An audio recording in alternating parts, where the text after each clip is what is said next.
You're listening to Bit Harmony, a video game music podcast, and I'm Matt. I'm Seth. Today we have once again no clever intros for ourselves because what do you want me to do? Like, I'm the Price is Matt. Like, I don't know. There's That is no pretty good. good.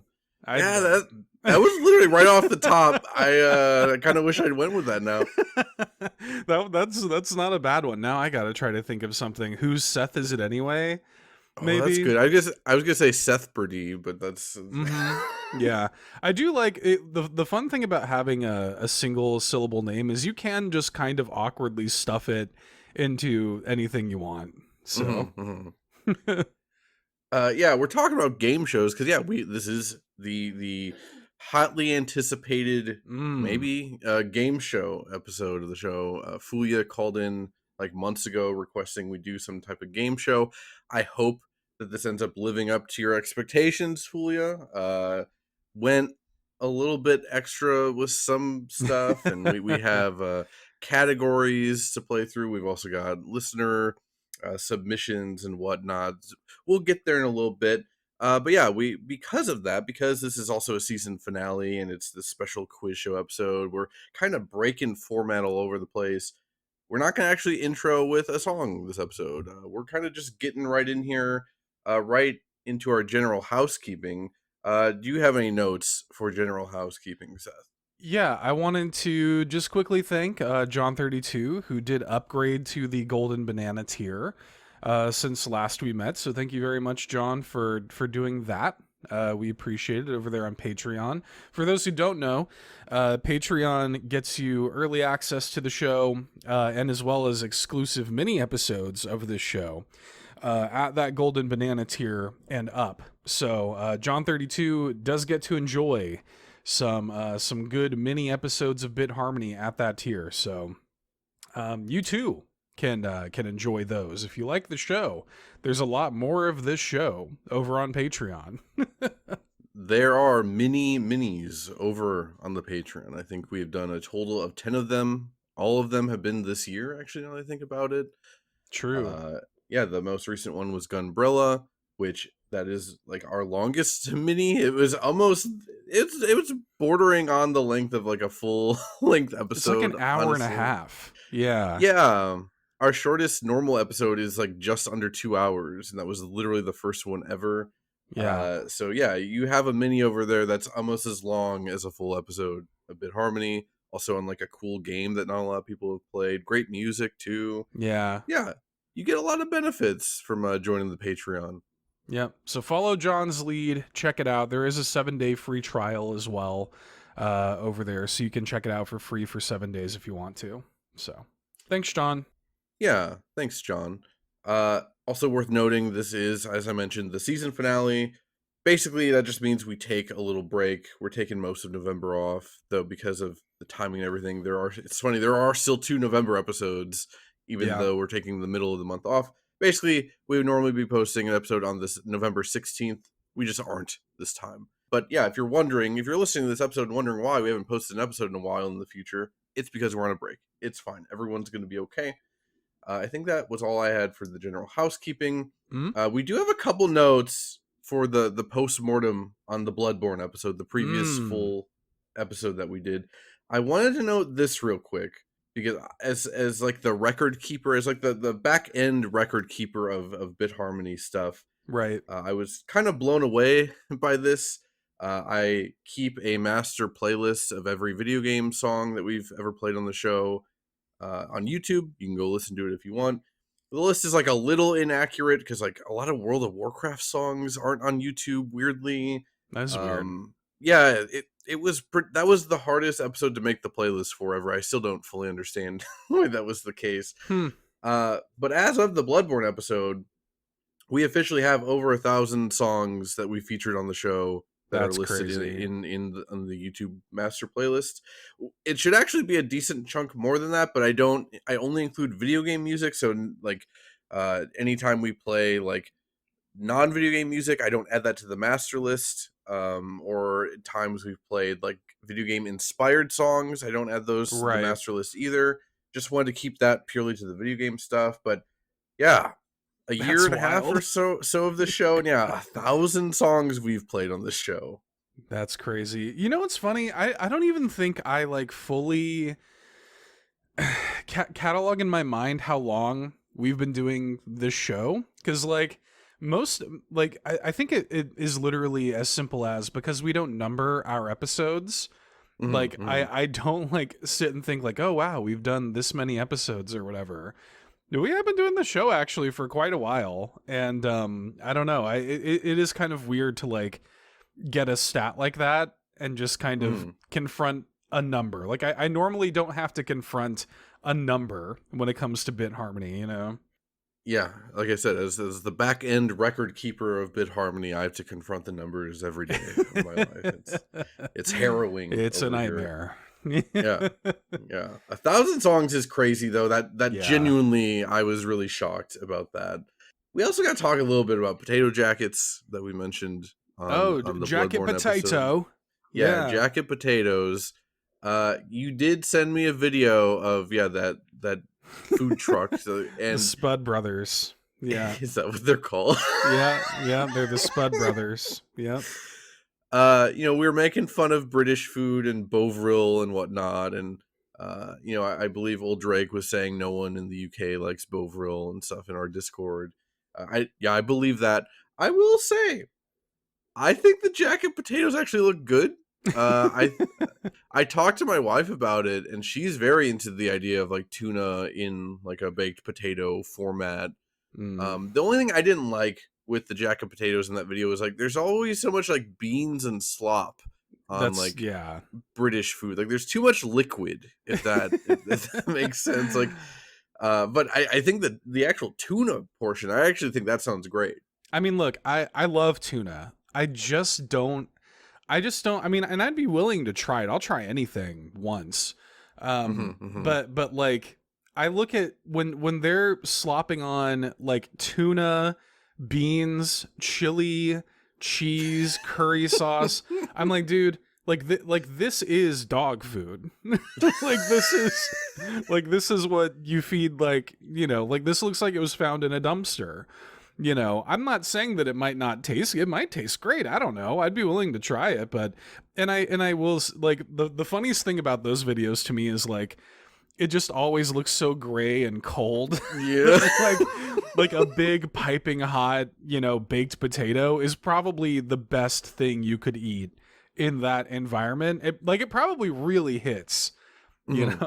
mhm. So I would be willing to try it. It does make me want a baked potato, but I always just put normal boring stuff on my baked potato. So Like what? What do you put on your baked potato? I mean, I can just imagine, but yeah, just butter, salt, pepper, that sort of thing. I have done like chili on a baked potato, stuff like that, but I'm pretty simple when it comes to my baked. I'm very American with it. see, to me, like being American with a baked potato, it should mean excess. Like I'm thinking of a fully loaded like chives and sour cream. I know you're I not like a like big sour that. cream person, but Yeah.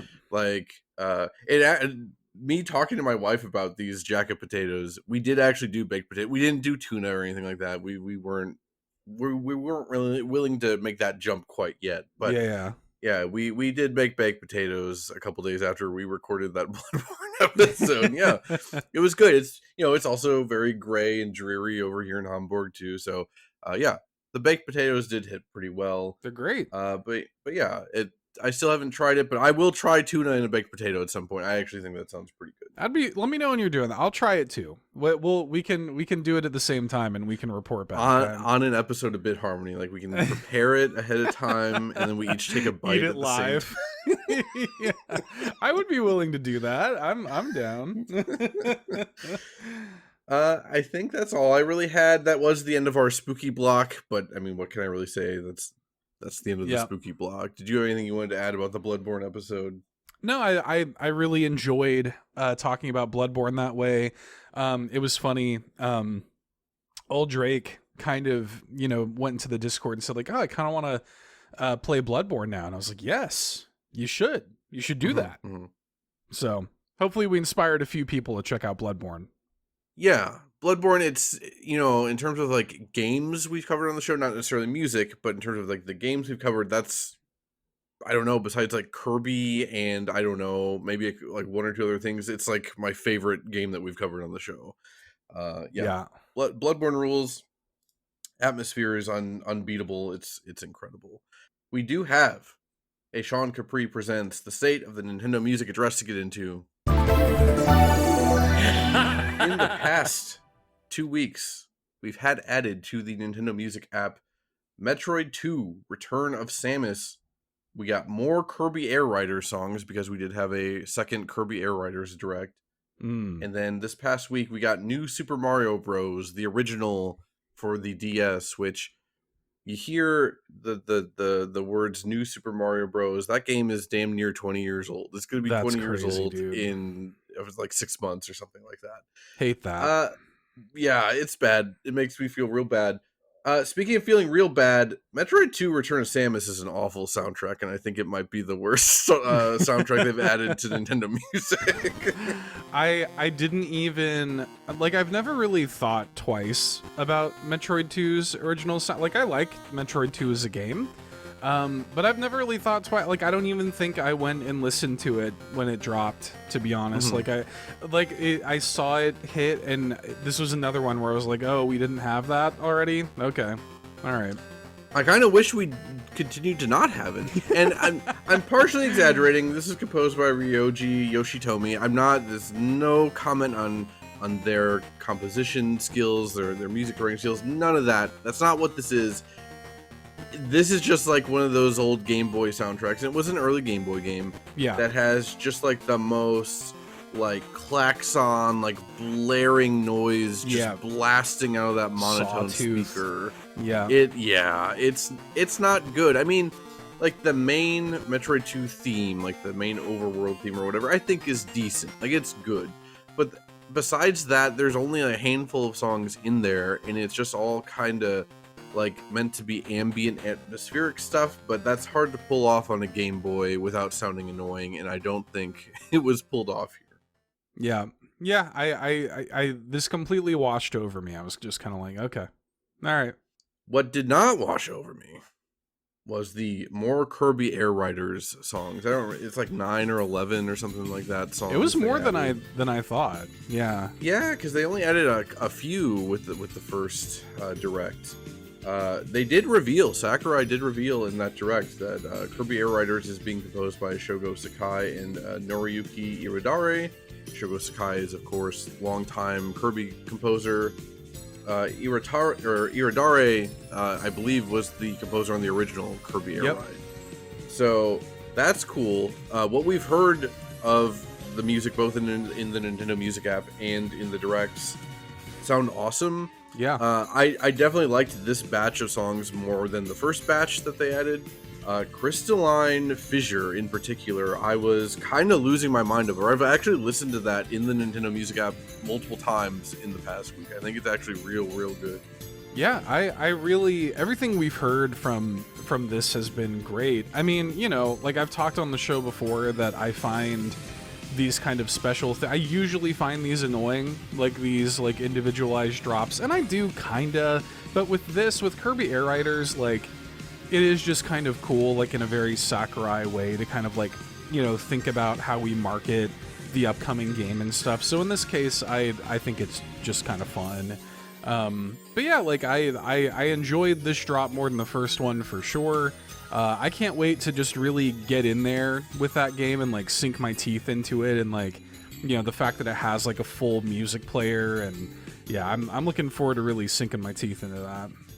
They also have all of the tracks from the original Kirby Air Ride and all of the music from Kirby Air Ride stuffed into this new game too.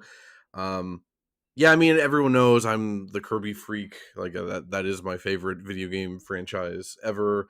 I've never really sat down and played the original Kirby Air Ride. I think Air Riders looks absolutely fantastic. I am very, very, very excited for it. And yeah, I always appreciate Sakurai. Like, I don't know, he feels like an everyman, and that like he's taking the marketing reins himself, you know, and Right.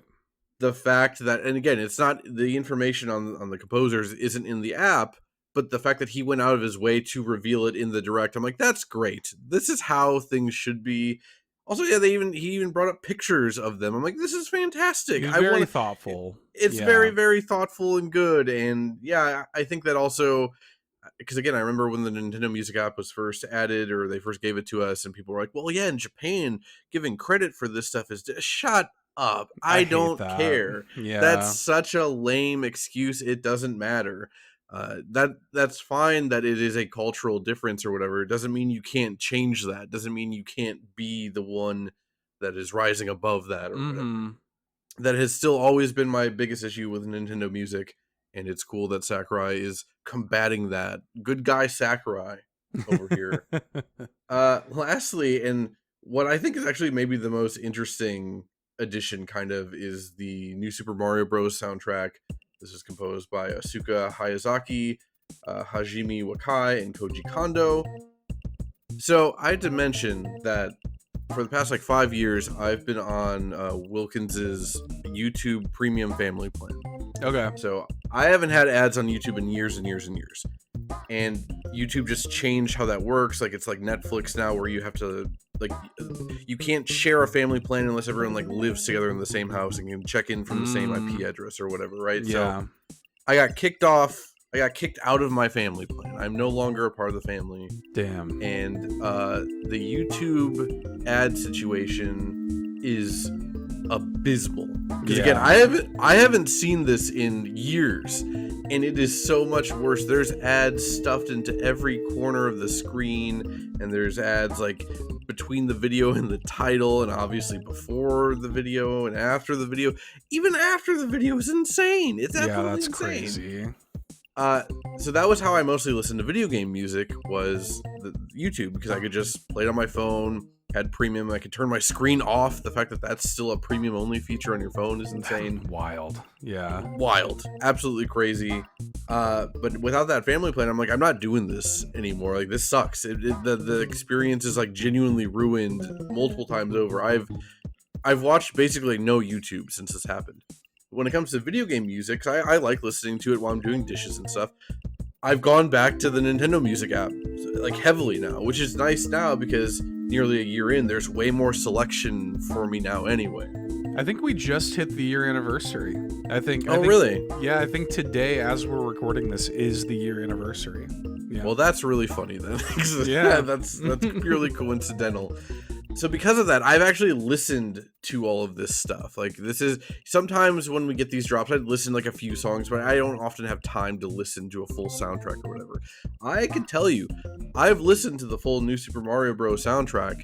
I think it's actually pretty good. Like, I'm not saying it's amazing. Obviously, it's not like something you're gonna like go scream about from the rooftops, but they do some interesting stuff with like instrumentation. I know like the wahs are controversial and whatever, but like, you know, they have like a remix of the classic Underground theme here, and I don't know, the way they made it sound echoey, it kind of sounds like it's using like the Mario 64 DS sound font, which it probably is. Yeah. And I don't know, it was way moodier than I remember. Like, again, New Super Mario Bros., the original in particular, not a very thrilling game, but it's also not a bad game either, and I kind of feel the same about its soundtrack.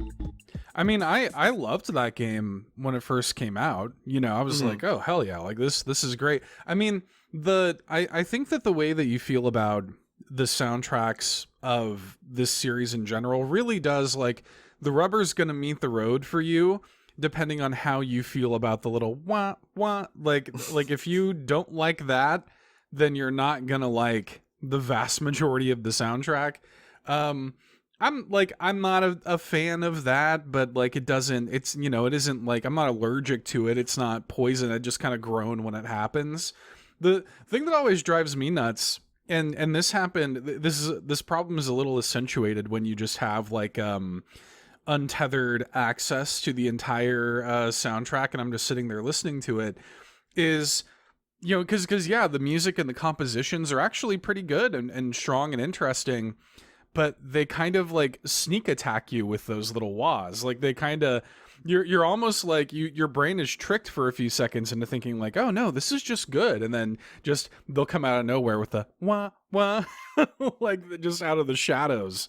But it's good. Like I'm not, it definitely, I think is maybe better than people give it credit for. I think that whole series in general is a bit underrated because, Mm-hmm, mm-hmm. I think that people just got so tired of like that kind of art direction and like having that cohesion with the soundtracks and stuff. I think that just kind of wore thin on people real quick, especially compared to what was happening with 3D Mario at the same time.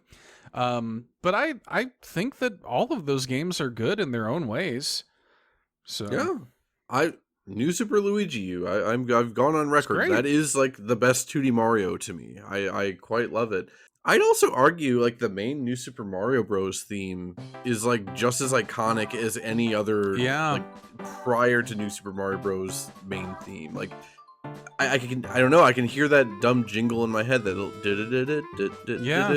like it's good. It is a good melody and stuff, but I agree like the instrumentation can sometimes let it down and the wahs and whatever. Also that GDQ run where that person was playing the keyboard while playing like making his own soundtrack, On making Wii. Yeah.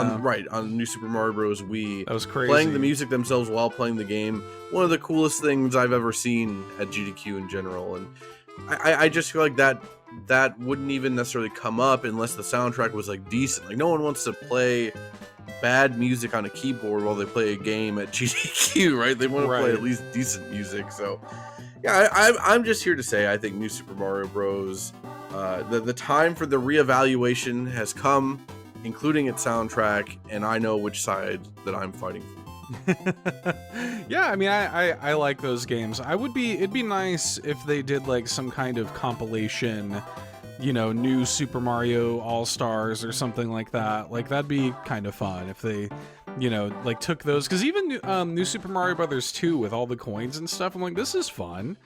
You know? Yeah, like I do think 2 is the worst one to me, but it also Sure. again it wasn't bad. Like it was not a Yeah. bad game by any stretch. I would love to have a collection and be able to replay Wii. I haven't played Wii Yeah, yeah. in a long time. That is what I remember. That of the 4 main ones, I liked that one the most in my memories. But yeah, it's been so long that I don't remember. But yeah, New Super Luigi U is just Yeah, fantastic, great top stuff. tier Nintendo level design. What are you doing then for a grade on this one? Uh, you know, I think I'm gonna give it a C plus. I Mm-hmm, don't think mm-hmm. I'm ready to fully go into B. Um, I almost did because of Kirby, because the Kirby music just is objectively, really good. But overall, like the drop of Metroid 2 does nothing for me. New Super Mario Brothers, like fine, but I'm not like I'm not overly excited about it. Kirby is doing a lot of heavy lifting here, but even Mm. then, like I'm kind of just like I don't know. I'm not excited necessarily by this batch of games, so I think I'm just gonna go C plus on it.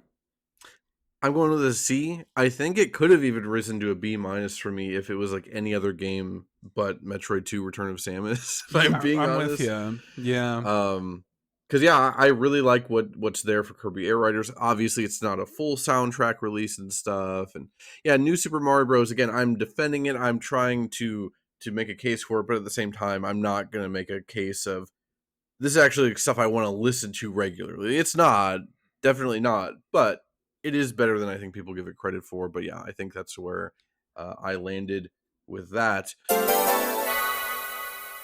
Instead of a break, then let's get into voicemails. all right. Yeah, we got a couple of voicemails to get into. And this was really too like these came in, I think, after recording the last episode. Um So I think Parker's came in the night before we started recording, and then I didn't notice until very late. And then I think Spriteless's voicemail came in as we were recording Bloodborne. yeah, Yeah, I think yeah. is exactly what happened. So they just kind of barely missed the cutoff, and we wanted to make sure that that we represented them here and listened to them and played them on the show, especially before we go on a break. Because if we held off on any of these, it would be like a month before you heard them. So, Mm-hmm, mm-hmm. so yeah, let's go ahead and hear from Parker.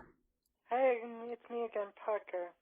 I've been wanting, for the new Seth, I found a new indie game for you to play. It's called Superconductors. there's actually a demo. There's a demo of it out now on Steam. Play the Superconductor's demo announcement trailer music. It's a remix cover. It's a cover of I've Been Working on the Railroad. And one of my new special interests is trains because of the Superconductor's demo announcement trailer. And it made me tear up. And next episode, do a Shovel Knight episode. Okay, I have to go now. Bye. Thank you for the voicemail, Parker. Thanks, Parker. So we both watched the trailer for was it Superconductors? I think it was called. Yeah. Mm-hmm. There is no clean audio version of that cover, Parker. So I'm gonna refrain from playing it this episode. Also, yeah, there's so much stuff we have to get into in a minute here. So if people are interested, we can put a link to it in the show notes. But yeah, there was no clean audio. I don't like playing music where you can hear the sound effects unless it's something like Tetris Effect, where that's like part of the baked in experience. But it's cool that you're getting into trains because of something. Trains like this. are awesome. Yeah, trains are super fascinating. Yeah. No, look, trains roll. I watched the trailer. To be honest, the trailer didn't do much for me. Like, it kind of just looks like a match 3 puzzle game, which I like. I do like interesting match 3 puzzle games. I wouldn't be opposed to, like, trying it or whatever. Maybe I will play the demo at some point, but it was just kind of funny to see, especially with how, like, colorful the visuals are. It's playing this like emotional like version of I've Been Working on the Railroad, which was kind of funny. But yeah, I think it's cool that it's got you into trains though. Trains are sick. Yeah, it's like a slowed down dramatic like movie trailer version of an 80s song, but for I've Been Working on the Railroad. Like that's kind of what it's like. Was not expecting like a lot of stuff in that trailer, if I'm being honest. Like the whole thing, once again, I mean, I know Parker is a decent chunk older than us, but once again, it feels like Parker is like revealing a whole world of stuff that I've never even been aware of. Like this seems like it's part of like some grander like internet thing. Like these like, because there's like Transformers-esque trains and stuff. Like I don't know what's going on, but yeah, if it makes you interested in trains, I think that's really cool and valuable. When it comes to Shovel Knight, I've thought about it, doing an episode of it before, and maybe we will get to it at some point. It's kind of a daunting prospect, if I'm honest, because if unless you just decide to just do the vanilla Shovel Knight soundtrack, which in my opinion, that's like the most boring Shovel Knight music. Not that it's bad or anything, but like I find like the Spectre of Torment and the King Knight DLC, that music is way more interesting to me. Yeah. But it would be kind of weird to just do a Spectre of Torment episode. So I don't really know what like the scope of that would be, but it would be interesting to do. I'm not opposed to it.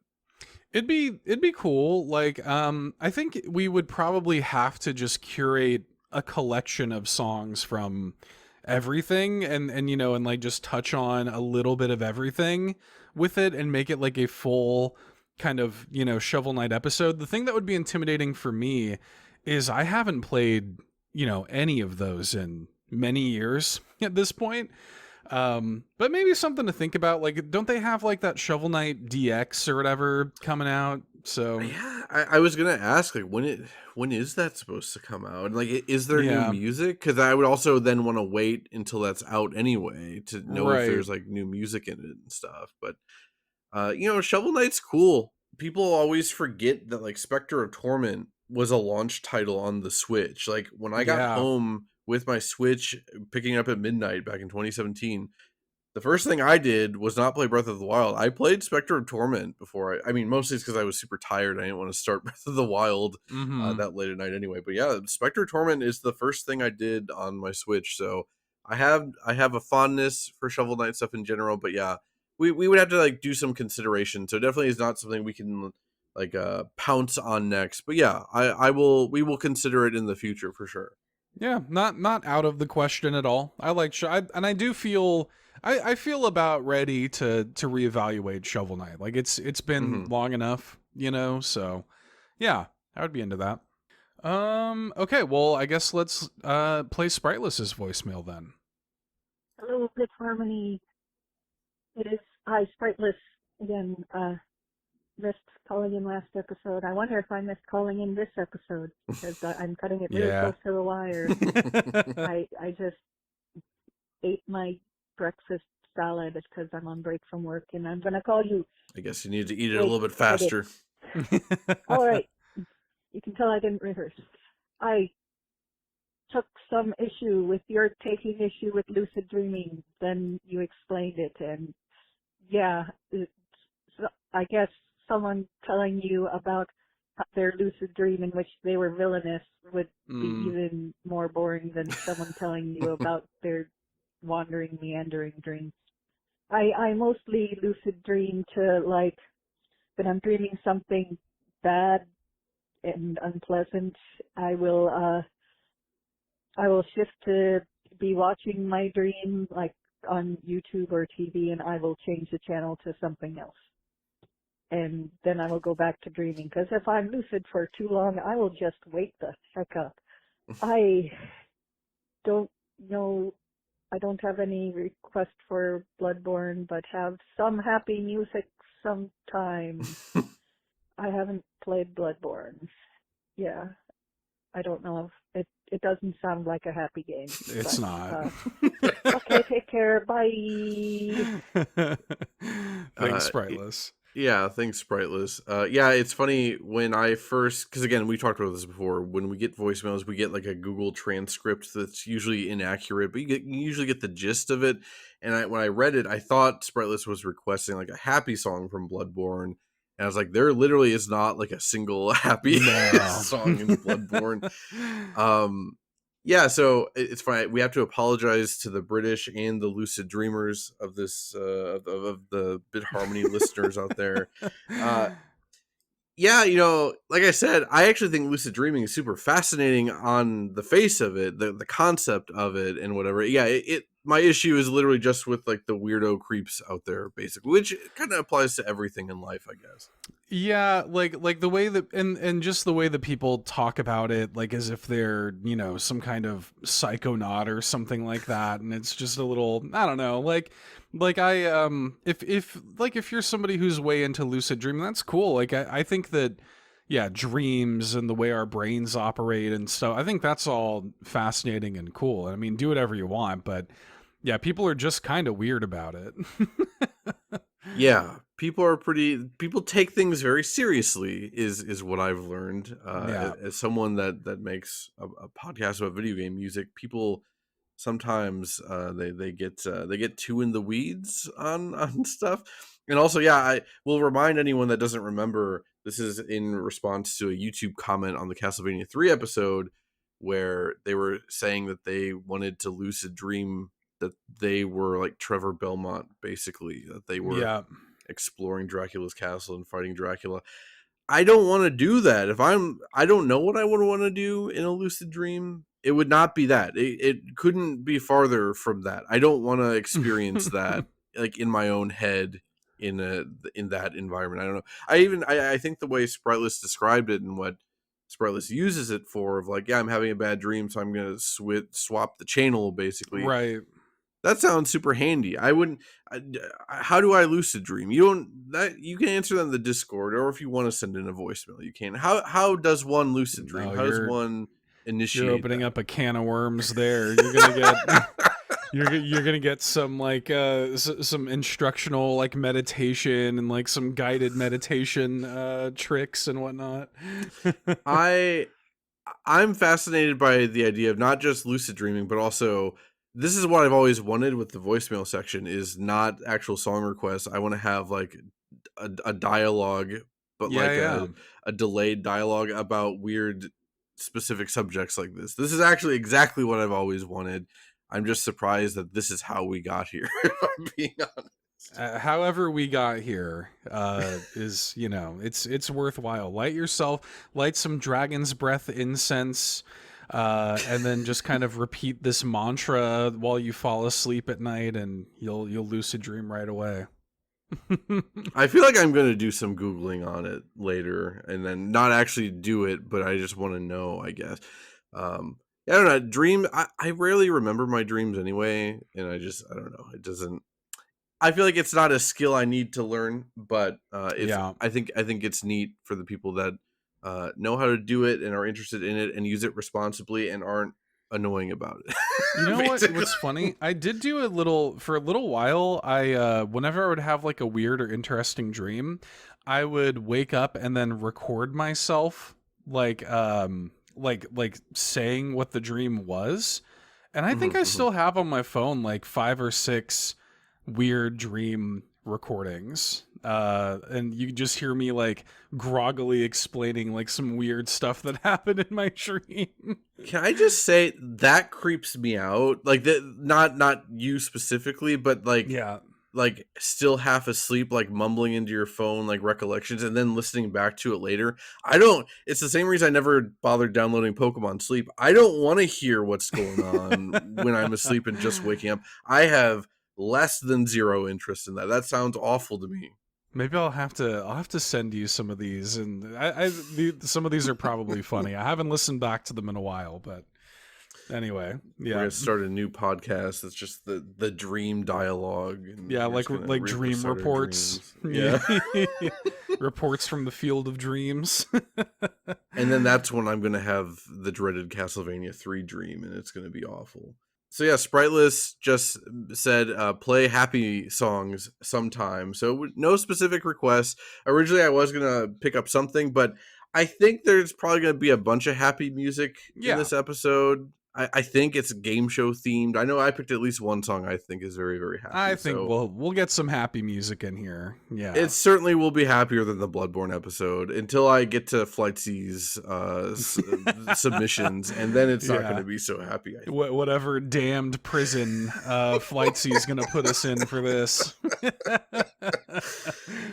With that said, then, we're not going on a traditional break. I think we're just going to transition over into some music for a second, and then we'll come back and we'll get into the actual game show. So stick with us.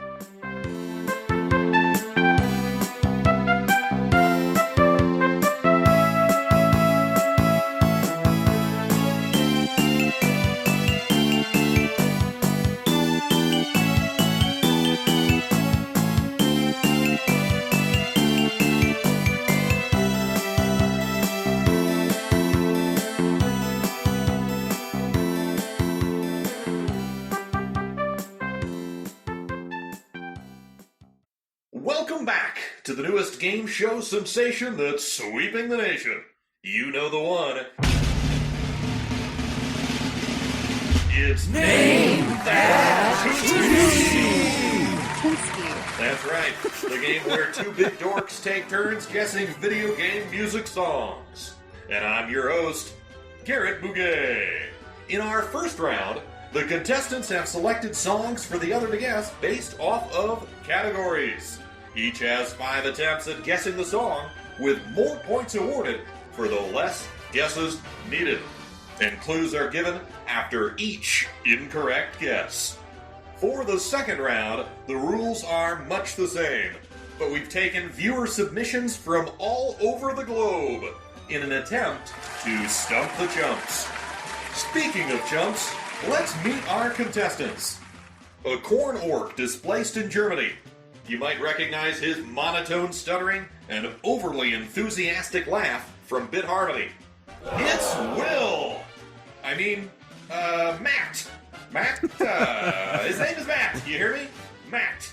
And our other contestant, co-host on Bit Harmony, as well as being a member of Carpool Gaming, host of the Koopa Cast, and sole proprietor of the $2 Hero channel on YouTube. It's Seth! He also recently admitted that he would eat that curry croissant slop from the new Pokemon game, making him Nasty Seth in this host's eyes. Today, they'll be playing for the facade of respectability in the video game music podcast community, a prize valued above all else, I'm sure. Are you ready, folks? I know I sure am. It's time to name that Tuneski. Our categories today: License to Ill. Why does it sound like this out here? Potent Potables. Reptiles and Amphibians. Potpourri. Nasty Seth is up first. What'll it be, Nasty Seth? Oh, Nasty Seth, huh? I mean, look, man, I apologize for nothing. I would happily eat the croissant curry slop from Pokemon Legends ZA. I'm down. The timing couldn't have been better with the jacket potatoes conversation earlier. I was so delighted that this is where that went. Yeah, pretty good. Okay, so just to recap, we have each picked songs from these categories. Do we want to explain actually kind of like what the categories mean? That might be good. Yeah, so Licensed to Ill, this is licensed video game music, or rather music from a game that was using a license, say Right. Garfield or Dragon Ball Z or whatever. Why does it sound like this out here? Kind of self-explanatory, just a game whose music doesn't really match the game, basically. Right. We talked about this famously on the Castlevania Symphony of the Night episode. Potent Potables, this is actually all three of the remaining ones are just Jeopardy references. Potent Potables is just how Jeopardy kind of humorously refers to alcoholic beverages. So Potent Potables is songs that are associated with like bars or drinks or whatever. Reptiles and Amphibians, I hope that's self-explanatory. It's just music from games featuring reptiles and amphibians. We didn't even really get into the nitty-gritty of like how featured they should be. I guess if a game just had like a turtle in it, I guess you could just do that. And then lastly, Potpourri, that's just anything. It was just the miscellaneous category. Yeah. Okay.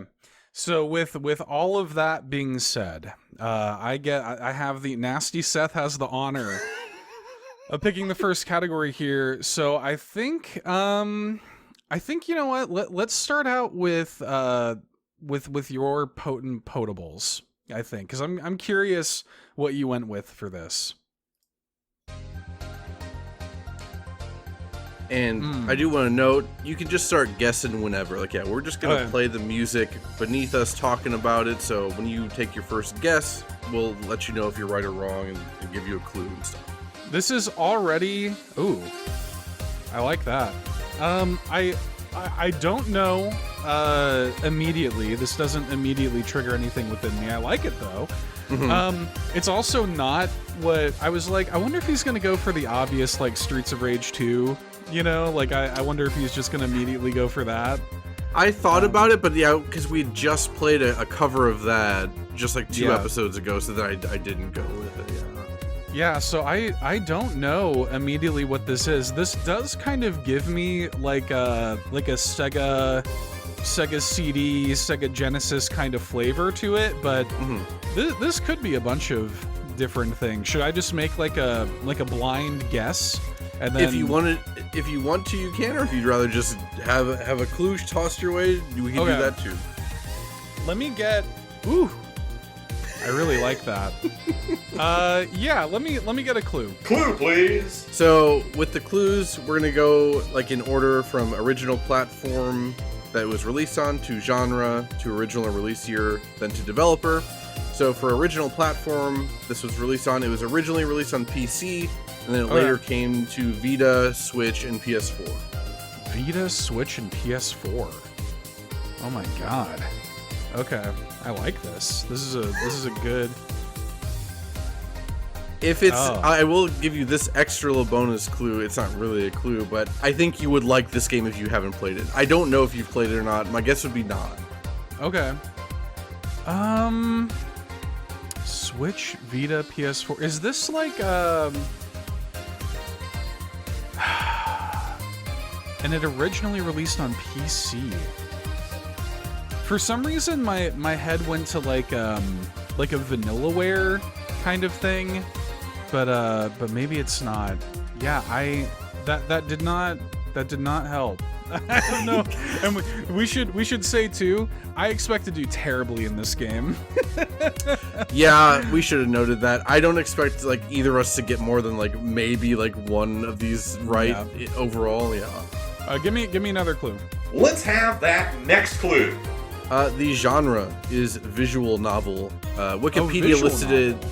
Yeah, Wikipedia listed it as visual novel / simulation. So if that helps you a little bit more, I would consider it just a pure visual novel. Is this like a Doki Doki Literature Club or something? I mean, or is that your actual guess? I'll take a stab at that. It's not, but like, yeah, in the sense that like it's basically entirely text-based with again graphics. So yes, so we'll count that as a guess. Okay. Your next clue then is the original release year is 2016. Is this like Danganronpa? It is not Danganronpa. Give this man a clue. He's drowning over here. The final clue then, the developer is Sukaban Games. I think they maybe have only made one other game besides this one, so that probably doesn't help you too much on this. Yeah, I do not recognize that developer. Man, I don't know. I originally released on PC. It's a visual novel. Came out in 2016, then came to Switch. It's mostly text-based. Is this maybe Murder by Numbers? It's not, but that's a very good guess. Damn. The answer is, the title of the song is Every Day is Night, and that's from Valhalla. That's that cyberpunk like bartender game, and that's composed by Michael Kelly. Yeah, I've never played it. I've had that. That's one that's been on my Switch wish list for like years. I didn't realize that was on Vita. That's crazy. I think that's how I originally heard about it and what made me interested in it. That was 2016. That was like the perfect time for me to be like interested in Vita stuff since the Switch wasn't out yet. Yeah. But I did play this on Switch. It's good. There are parts about it I wasn't as into, but I think it's worth a playthrough. If only for the soundtrack and visual aesthetic alone, it's definitely worth a playthrough. That song was sick. Yeah, I really enjoyed that. Yeah. Very good. Okay. Well, yeah, that's a swish, right? Well, we're starting off strong. All right. Well, so I guess I'll toss it to you to pick a category. Yeah, I guess I'm gonna do potent potables for your picks then. Yeah. Okay. So I'll just say real quick. I picked a bunch of songs that I didn't think, I tried to pick non-obvious stuff. This one I think is going to be, this is the one of mine that I think might actually be a bit of a layup for you. Oh, okay. We'll see. All right. Here goes. This is very familiar immediately. Like I know this. Yeah.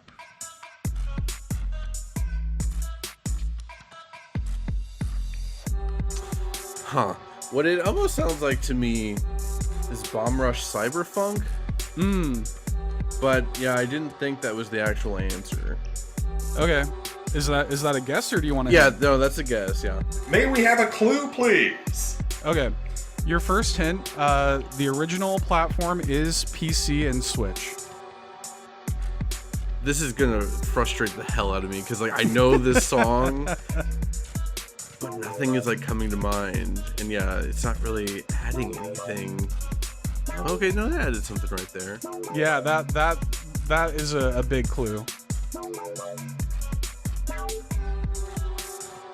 Man, this is gonna kill me because I know I'm not gonna get it, but I know this song. Just give me the next clue. Okay, this I think is gonna give it away. The genre is FPS / puzzle platformer. Oh, is it Neon White? Yep, it's Neon White. Okay, yeah. Yep, this is the song that plays in the neon bar in Neon White. Yeah, I feel like an idiot for not realizing. I think that's a pretty good like non-obvious pick though, even though it's a game that we both played the hell out of. I think that's a pretty good pick. It's also the one song out of everything that I picked that I'm like, we will do a full Neon White episode at some point. All of my other picks are from games that I don't suspect we'll ever do a dedicated episode on. But I was just like, when the idea of like a bar song, this is just like one of my favorite songs in that game. I'm like, I gotta play some Neon White music this episode. So. Yeah, I also, one of my picks, only one, I'm like, yeah, we could probably do a full episode on this, and yeah, all the others are like, not a chance is this happening. Right, yeah. Good stuff. Okay, so is that what, like 2 points for you or something? How did that work out? I think 3 points, because yeah, Okay. I used 2 clues. The max you can score is 5, I think. Okay. So I guess that's 3 for me. Well, you're on the board. You're doing better than me. All right. So I guess let me get. You know what? Let's do your License to Ill. Okay. I'm curious what you picked for this. Oh. Okay, so this is something older. Is this Silver Surfer? It's not. Okay.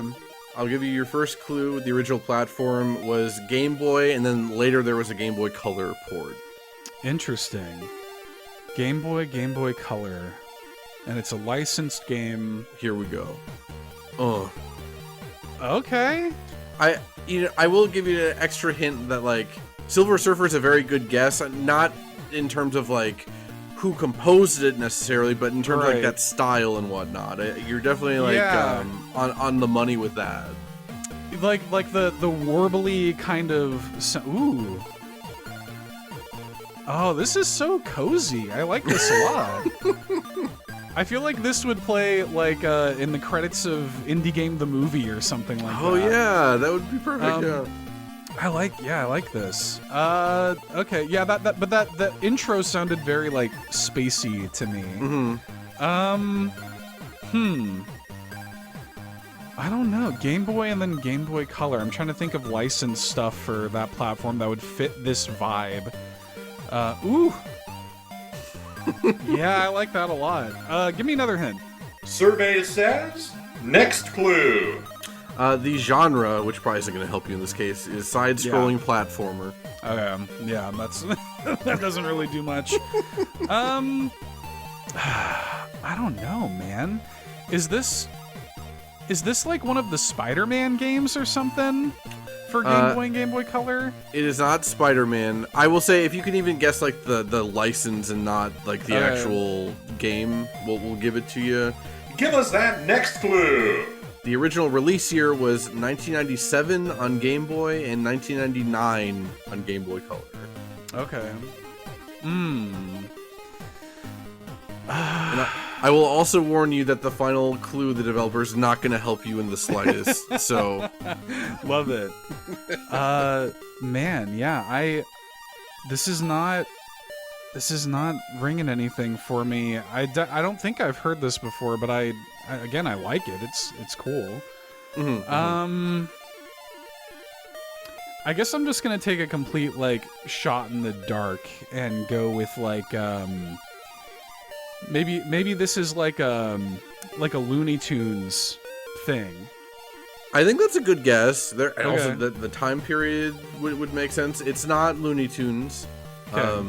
The developer in your final clue is Velez and Dubail dev team. I have no idea. Yeah, perfect. Yeah, that helps. Okay, last guess. Is this like a... Let me just say this. Is this related to like a Cartoon Network or Nickelodeon property? Definitely this aired on Cartoon Network, but it wasn't like originally like a Cartoon Network original.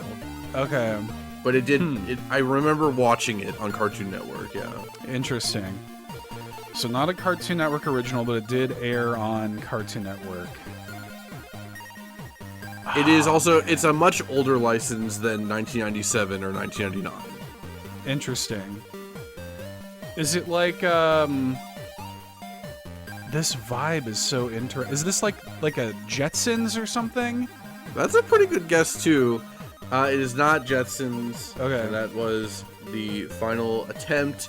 The song title is Another World, Mysterious Planet from the video game The Smurfs Nightmare. Oh my god, I would have never guessed the Smurfs. Yeah. And it Hell was yeah. composed by Alberto Jose Gonzalez, who, from what I was able to see, is like, much like Tim Follin, is really known for these like 8-bit like soundscapes that he was This doing is back great. then. Yeah, Yeah. it's fantastic. I love this. Hell yeah. I'm glad you picked it, because I definitely would never have been made aware of this song otherwise. I feel like I'm gonna wind up adding a bunch of new stuff to my personal playlist after this episode. Yeah, definitely. And yeah, that's where like all of my picks came from, was my personal playlist. Okay. Yeah. Very good. For me then, I guess I'm gonna go with Why Does It Sound Like This down here? Okay, here we go.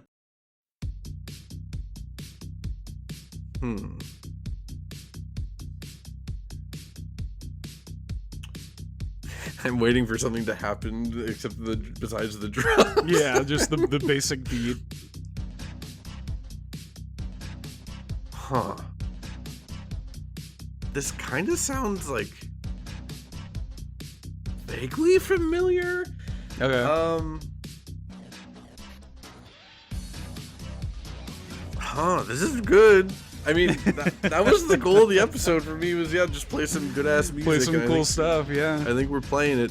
I'm gonna try and guess something, but yeah, with the category of why does it sound like this out here, I was gonna say something, and this is my guess. I was gonna say Okay. something like Wipeout, but this would totally fit to Wipeout, so it doesn't really make sense. But I'll just use that as my first guess. Okay, it's not Wipeout, but you're maybe on the right track. The original platform is PlayStation 3. Oh, PlayStation 3. Okay, I was thinking like PlayStation 1 with this kind of sound. Yeah. Okay, let me listen to it a little bit more. Yeah, I mean, this is pretty much the vibe. I Yeah. don't know if it's gonna give you too much more. All right, I'll just start making some guesses then. But yeah, I'm trying to think of like what sounded like this on PS3 that shouldn't have sounded like this Right. on PS3. And now, because we just did all the licensed games, I have a bunch of like weird video game license stuff in my head, and I'm trying to avoid guessing. Yeah, that. this is Captain America: The First Soldier for PS3. I've never played it. Tokyo Jungle, that was a PS3 game, wasn't it? It was. That that is your my guess? that is my guess. Yeah. You nailed it. It's Tokyo What? Jungle. Are you serious? You nailed it. Yeah. I guess that one's kind of cheating because I just know you love Tokyo Jungle, but I do love Tokyo Jungle. I have never engaged with it in my life. But So yeah, go for it. Well, I was going to give you some context and the Mhm, reason it makes sense for this pick. So Tokyo Jungle is like a survival kind of game. It's broken up into like chapters, and you play as different animals in the chapters, and like there's this weird like lore about like the sort of like I don't want to say political structure, but the hierarchy of like these animals in post-apocalyptic Tokyo. And there are lions who are kind of fighting for control over certain districts. And you are playing in this chapter as a hyena, like working for this pride of lions. And you're trying to locate an enemy like lion pride somewhere on the Yamanote line in Japan. So if you can imagine it, it's like pure daylight, sunny train, and you're playing as a hyena looking for some lions, and it's playing that music. That's pretty good. Yeah, honestly. Yeah. What did it have a title? Yeah, it's called A Spy Is Born. Spy is Born. That's cool. Yeah. Tokyo Jungle's always, even back when it came out, I very much had my eye on it, but yeah, I didn't own a PS3, and then by the time I could have bought a PS3, it was just long past the point of it being relevant, so I never got around to it. They Yeah. should just make this playable on modern stuff, is what I would love that. what I Yeah. would suggest. Yeah.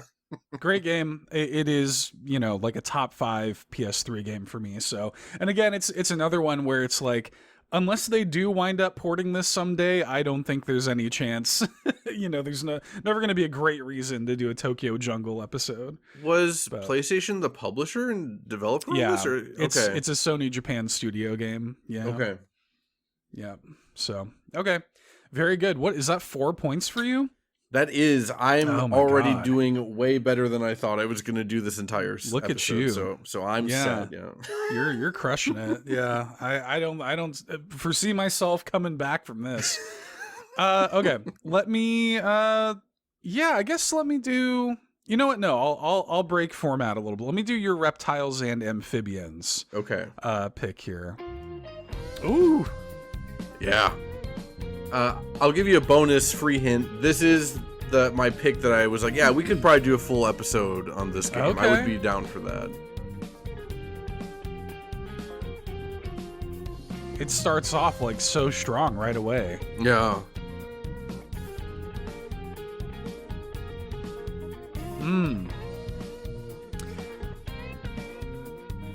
The first thing that came to my mind for some reason with this was Freedom Planet. Freedom? That's a good guess. Is not Freedom Planet. Okay. Your first clue, the original platform that it came out on was Switch, PS4, and Xbox One, and it later came to PC, Stadia, PS5, and Xbox Series. I think that Stadia clue is actually kind of relevant in terms of like giving you a general timeline without getting to the release year. Okay.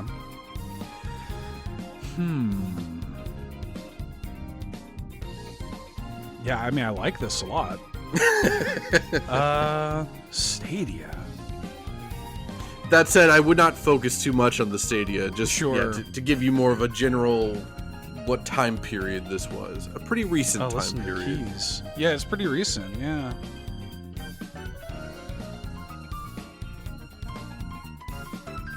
Ooh. I'll also give you a bonus clue. I think you've played this game. Okay. I'm pretty sure you have. I think we talked about it a long, long time ago. Is this like Super Bomberman R? It is not Super Bomberman R. Okay. Your next clue, the genre is Metroidvania. I would also add action RPG into that. Oh, Metroidvania action RPG. That came out in that time frame. That sounded like this. I will also note there are multiple composers on this whole soundtrack, so not all the songs sound exactly like this per se, but it does have a killer soundtrack with a reptiles and amphibians theme to it. Again, not necessarily the whole game, but there definitely Yeah. is an important reptile or amphibian aspect to it. Huh. Interesting. Give me another hint. Give this man a clue. He's drowning over here. The original release year was 2018. 2018. So yeah, this is a pretty early Switch game.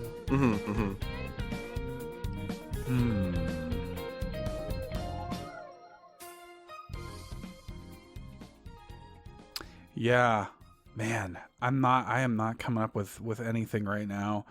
But Metroidvania 2018, bunch of platforms, originally was on Switch.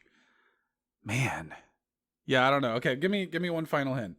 It's just the developer, and again, in this Yeah. case, I don't think it's going to help you too much. It's Game Atelier. Yeah, that doesn't help. I'll give you a bonus hint because I think you have played this. This is kind of a spiritual successor to like a pretty beloved series. It's not made by the original team, but it is a spiritual successor, and yeah, I guess that's about all I can give you then. Interesting. And okay. I don't know. I mean, I feel like I'm focusing on like things like the reptiles and amphibians portion of it, things like the Stadia. I feel like I'm getting locked in on these things, and it's it's tripping me up maybe, but man, I'm just trying to think of like early Switch Metroidvanias. the amphibian in question, I believe, is on the cover of the game. So it's, Wow. it is on there. I think It's like I'd have to look it up to important, know for sure, but I'm pretty sure it is. an important amphibian on the cover. Wow. Man, I don't know. I am drawing a complete blank with this. Yeah, and I feel like you're gonna say it. I'm like, dude, of course. Like yeah. I mean, that is how I felt about the Neon White song until I got it. Then I felt better about myself. Yeah, I feel like. Okay, you know what? Let me play it one more time here and just listen to it for a second.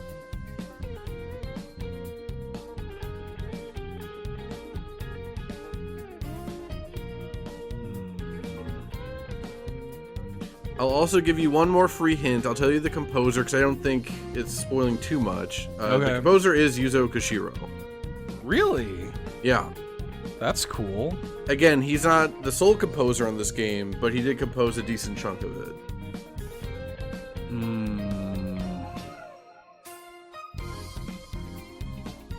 And it's like a spiritual successor? Yeah. And I guess I would say spiritual successor to a series that started in like I think the late 80s. Like it was an 80s and 90s thing mostly. And they're still making remakes of that series to this day. I think one released recently-ish. Like it still is relatively ongoing, but it's also not like a super big like Final Fantasy level series or anything like that. Interesting. Okay.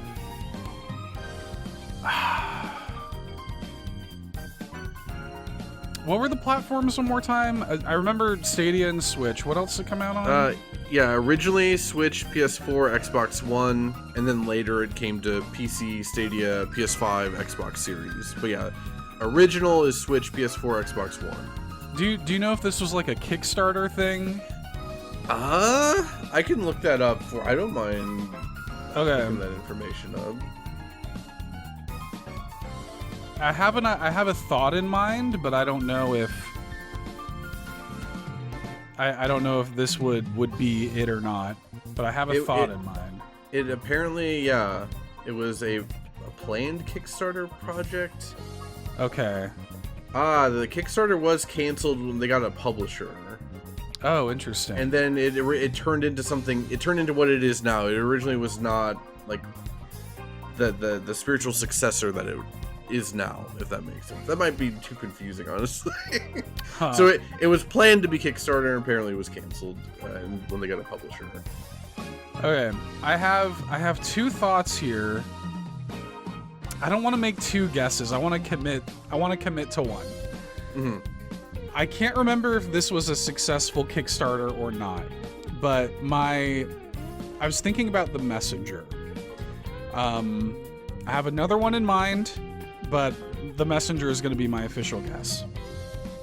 It's not The Messenger. I want to hear what the other guess is. Okay, I was thinking about. I don't know if Yuzo Koshiro worked on this or not. I was thinking about maybe Monster Boy. It is Monster Boy. Oh my god, dude! Are you kidding me? I'm gonna give you the point. I'm giving you the point. I think I'll take the pity point. Damn. Yeah, that was the Falls from Monster Boy and the Cursed Kingdom.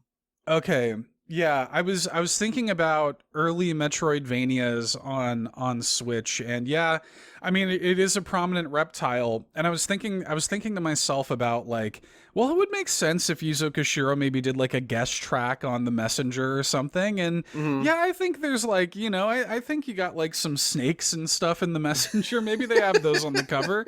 I don't, you know. Okay, so it was Monster Boy. Okay. All right, well, I'll take the pity point. Yeah, I'm not about it. Yeah, I know. It's fine. It's not a full pity point. You did say you had two. You just committed to one, but it's not like you just on the fly made up a second one that you were lying about. I think that's fair. I don't care what Hostmaster Boog says. I'm giving you the point. I appreciate it. No! Yeah.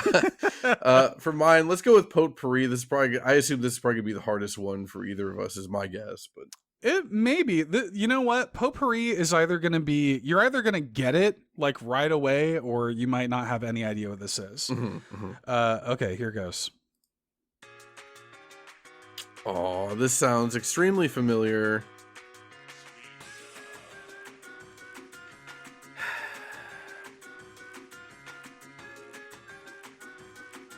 I mean,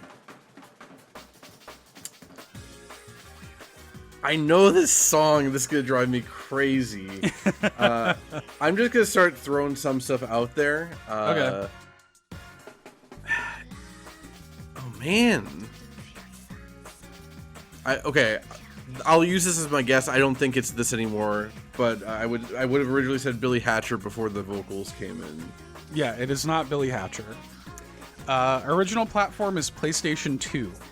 PlayStation 2.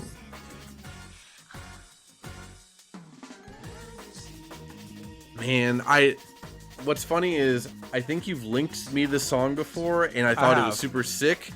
Yeah. And it's in my personal playlist, like my YouTube playlist, but I don't know what it's from. I don't know the name of like the game and stuff. Yeah. So I know I'm basically not gonna get this, even though I know what it is. No, I think you will. I think the genre is gonna give it away. Okay, I don't think this is the answer. I'm gonna go with Mr. Mosquito then. No, it is not Mr. Mosquito. The genre is rhythm. It's a rhythm game. Do you want me to play the song again? Would Would it help to play it again? Okay. Honestly, it wouldn't, but it was good, so I just want to hear it again. Okay. Rhythm. Okay. I'm trying to think of like other rhythm stuff besides like, I mean, there were so many rhythm games on the PS2 in that whole era. I'm just gonna go with like Dance Dance Revolution again. I don't think that's actually the answer, but we'll just go with It that. is a DDR game. I would have accepted a bunch of different answers actually, but it is a DDR game. Would you be willing to try to guess which DDR game? So, yeah, I kind of don't want. I'll give myself like 1 point if I can't get the specific game. Yeah. The problem is I don't know any specific DDR names besides like the okay. Mario one. So I think I'll just Yeah. give myself a point because I don't like giving myself like 3 points or whatever for just guessing DDR. Sure. So I would have. It is from DDR Extreme. Okay. I would have also accepted Beat Mania. I would have accepted Poppin' Music 8. I would have accepted Dance Maniacs. It appeared in a bunch of games. The song is called Mobo Moga by Orange Lounge. Orange. I had Orange in my head, and I knew it was like I couldn't know if that was like the name of like the composer or the game or something. I knew there was Orange involved. Yeah, DDR Extreme on the PS2 is how I know it. If you had asked me for the original release year, I would have said 2004 in North America, which maybe would have given a hint that like it had some Japanese, origins or something. But yeah, it's a DDR Extreme. So I mean, well done. You got to DDR. Yeah. So yeah, I feel okay about that, but yeah, definitely not enough to reward myself the full points. Yeah. Okay. Well, let me play your potpourri then, I guess. I'm curious. Whoa.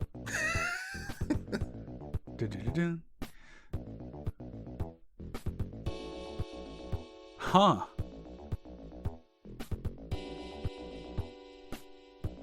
I'm waiting for it to get crazy. It doesn't. It's a pretty short song. It gets a little more in a second here. It sounds a little older.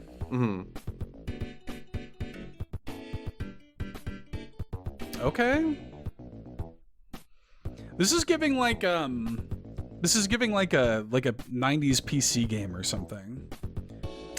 I think that's not what it is, but I'll tell you that the time period is pretty good, and I think you're not far off. The platform is probably going to throw you off when you hear what it is my guess.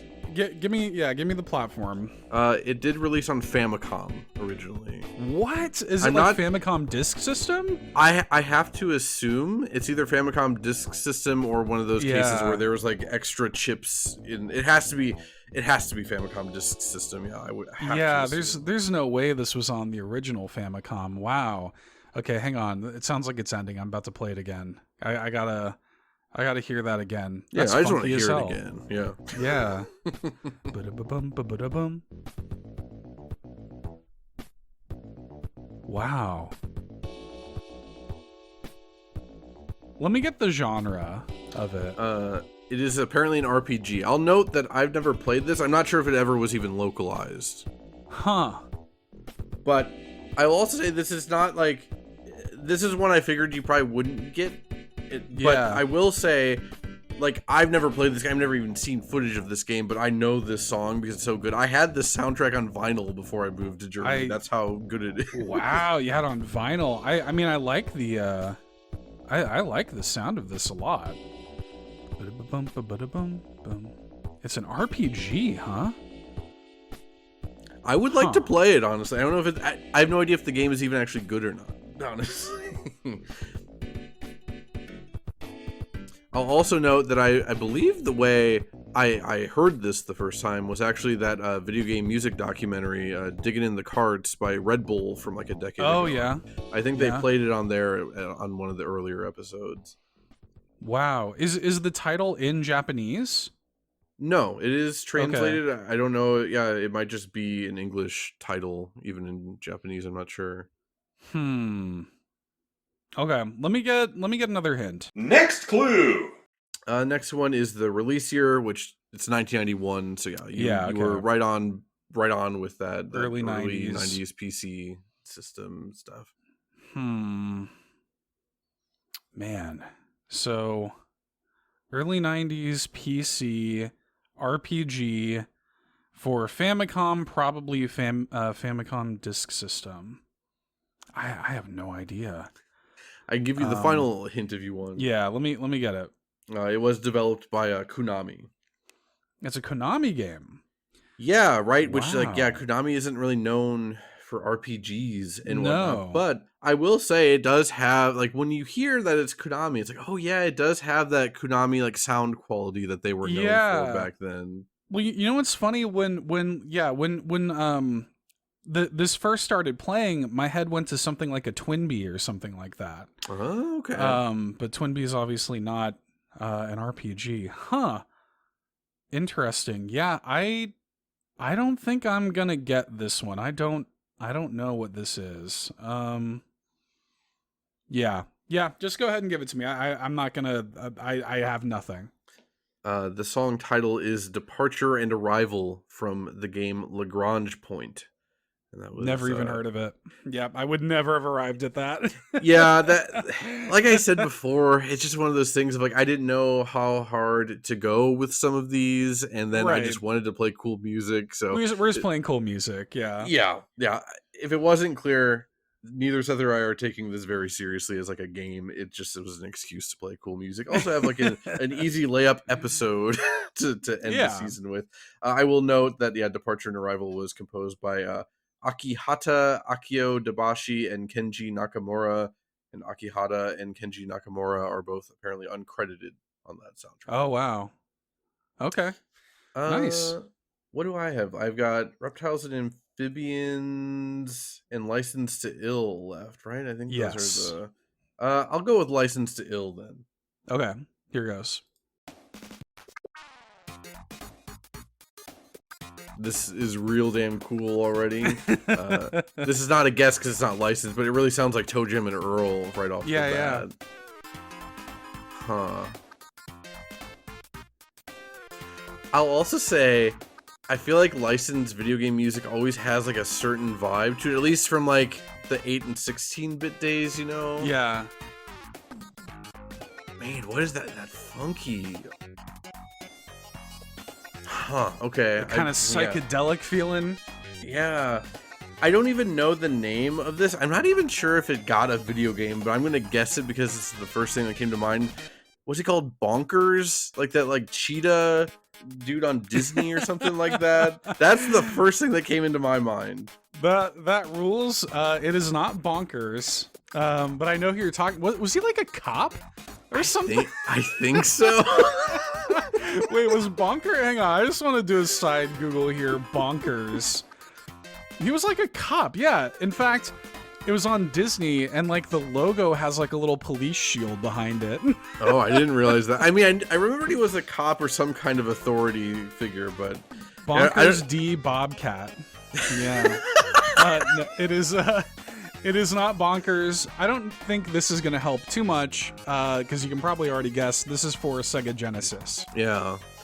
Yeah. So now, in my head, I'm trying to run through, like, what Sega Genesis licensed games did I play? The problem is I played a lot of Sega Genesis licensed games, because I was, like, 6 years old back then. And also, this doesn't sound familiar to me, despite how cool it is. So, like, my initial guess... I'll just shout out... let's try a Tiny Toons game, because there's so many of those. It is not a Tiny Toons game. Okay. I also don't think the genre is really going to help you. It's a platformer. Okay. Yeah. Side-scrolling, I assume. Yeah, side-scrolling platformer. Yeah. Do you want me to play it again? No. I think. Okay. I don't think it's going to help in this case, unless you want to Yeah. play it just because it's good. But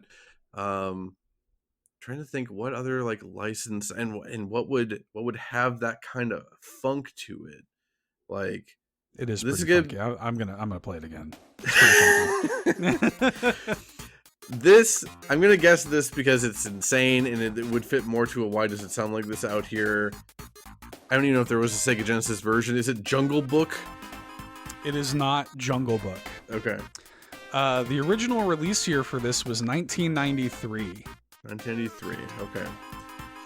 Which I also don't think helps. Yeah, I mean, yeah, Sega Genesis already puts a timeline in my head. Yeah. Yeah.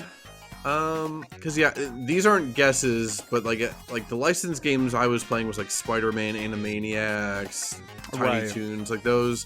And this doesn't sound. This definitely is not like a Spider-Man licensed game or anything. It sounds too like friendly, and it sounds too I don't know, kid friendly or whatever. You know what this actually does kind of remind me of? There was one Sega Genesis game, licensed game as a kid, that I haven't thought about in 30 years. It was a Tasmanian the tiger game. I don't remember what it was called, but I'll just go with that. Is it a Tasmanian tiger game? It is not a is it Tasmanian Devil? Is that Tasmanian Devil? Yeah. No, it is not a Tasmanian Devil. It's not related to like Looney Tunes. Or actually, I'll give you this. It actually is not related to any cartoon. Okay. I think that revealing this final clue is gonna potentially give it away. The developer was Treasure. Oh. Is this that damn, like, Ronald McDonald in, like, Funland game or whatever it was called? It's called McDonald's Treasureland Adventure. Yeah. Okay. Yeah. What is so funny about this, I literally was just telling someone about this. He was asking about, like, hey, what's cool Sega Genesis games that, like, that people have never heard of or that don't pay attention to? Underrated Genesis games that I could emulate. I'm like, you know, I remember renting this Ronald McDonald game as a kid that was genuinely super good. So I literally was just talking about this, like, I don't know, a month ago. Yeah, this is Stage 2 Magical Town from McDonald's Treasureland Adventure, a game that I have a lot of fondness for. Probably like 50% of my childhood is thanks to McDonald's. I was really, really heavily marketed to by McDonald's as a kid. So, yeah. I love, we talked about this before, I love the old McDonald's mascots. I love that they brought back Grimace and stuff, like more recently with like the Shake and everything. Oh yeah. And yeah, I never owned this game, but I rented it multiple times. It was genuinely good. Like it's good. It's a genuinely good recommendation. I'd also say that would have also fit to the why does it sound like this out here category. Yeah, no, it that soundtrack is funky as hell, man. It's really good. I thought actually my first pick for this was gonna be Michael Jordan Chaos in the Windy City. But I didn't. I liked this better for this category. Yeah. Okay. I think your why does it sound like this out here is my last one, isn't it? Yep. That's what I Okay. have. Mm-hmm. All right, let's play this. Okay. Ooh. I have to note that this is an arranged version. Like, this isn't what it actually Okay. sounded like in the game. I've listened to what it sounded like in the game. It is still very good. This is just one of my favorite songs ever made, period. And I knew you would love it, so I just threw it in here. I don't expect you to get this at all.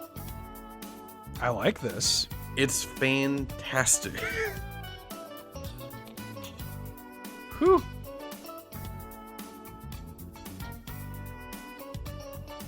Yeah, I mean, I'm way into this. This is like full Weather Channel vibes right now. Yeah, this is good. Give me a hint. The original platform was the MSX2. Oh my So- god. Yeah, so I'll tell you. I'll even give you. This is for free. Like, the release year is 1988. It's a late 80s Oh, release. dude. Yeah, I'm gonna there's no find a way. way. If you can like pull something out, I'm gonna give you points on this, because I didn't know how hard I was accidentally going with some of these picks. That's so okay.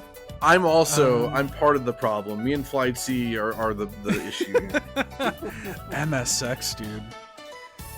Ooh, the key change. Yeah. This is good as hell. Okay, give me a genre for this. Genre is racing. Which, Racing? Yeah, hence the why does it sound like this out here? Yeah. Racing? Oh my god. MSX racing game? And it sounds... Is this like a spy hunter or something? Woo! It is not Spy Hunter. I will, again, you're never gonna get the actual specific title of it, so I'll tell Yeah. you, it is like a straightforward racing game, which again Okay. makes it even goofier that the soundtrack is this good. Oh my god, this is insane. Huh. And it's like old. Like, this is like an old racing game. I mean, This is yeah, the arranged version. It but- is the arranged version, but I do think the arranged version came out in the 90s. Wow. I wasn't able to find the release for the actual arrange album. I'll also give you an extra hint. Again, it's not going to help you that much. That it is off of. I'll even give you the name of the album. It's off Okay. of the album called Perfect Sound Racing History, and this was a collection of arranged versions of just music from racing games that Konami made. So I'm even giving you the developer there too. But yeah, I don't So think it's gonna, Konami? yeah. Oh man. Konami racing game. Oh, listen to this breakdown right now. This is crazy. Like I said, this is one of my favorite songs, period, not just video game songs. I just love this song.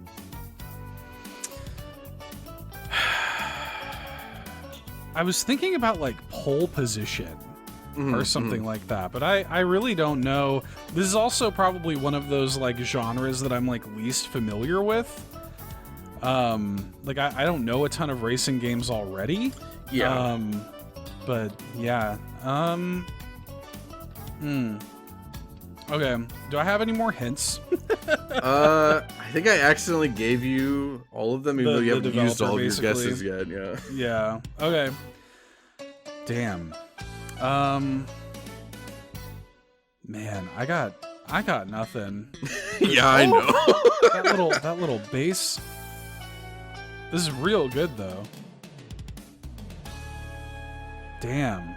I mean, it was worth it just to listen to the song, but yeah, I have no earthly idea what this is. The next time we do one of these, because I'm having a lot of fun with this. We should do this again at some point. I will tone it down on the super obscure stuff.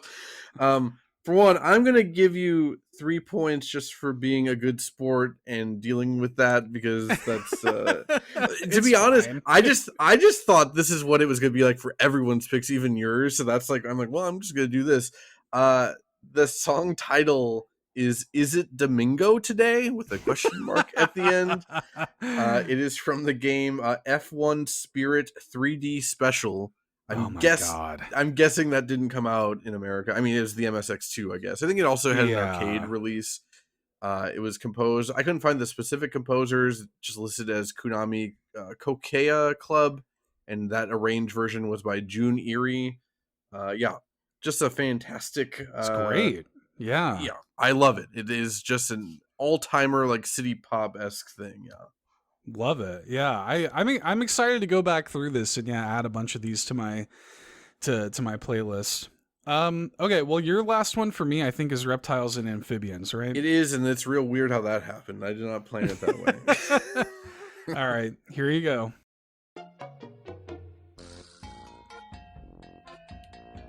Huh.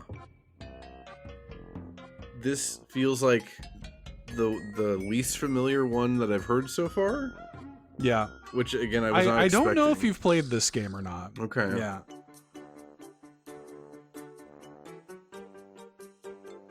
All right, yeah, just give me the first hint then. Okay. Original platform is Wii U. On the Wii U. Okay. Yeah. Is it cheating if I ask, was this like a digital release, or was this like this was released physically and whatnot? You know, I actually am not 100% sure on that. I think it actually might have had a physical release, but not like a wide one. Like, Okay. I think it actually did get like a limited physical release. I really like that like xylophone climb. I will say it was later ported to other platforms, but the original platform was Wii U. Okay. Huh. All right, yeah, give me the next hint then. The genre, it's a rhythm game. A rhythm game. Yeah. Oh, damn it. I don't know the name of this game, but I think I might. Wasn't this made by like that Brawl in the Family comic person? Like the person that created Brawl in the Family or something like that? I mean, yeah, if you don't know the title, do you want me to just like give you the title, or do you want to take more stabs at it, or? Yeah, I'm not gonna be able to know the title. Yeah, You're on the right track. It is made by that guy. It's called Tadpole Trouble. yeah, I wouldn't have remembered that. Yeah, this is Bullfrog Grove from Tadpole Trouble. Okay. Yeah, and that game's great. It did come out on Switch. Like, there's Tadpole Trouble Encore on Switch, and yeah, that you're right. This is what that is from. So you get some points for that, if nothing else, I think. I could give myself 1 point, I guess. That's my default. I was always curious about this game. I liked when he would do like the musical episodes of issues of Brawl in the Family. I always thought that was cool. I always thought it was cool that he was making a game. Yeah. So yeah, with that, we are done with the first round then. Right now I have, I guess, 10 points.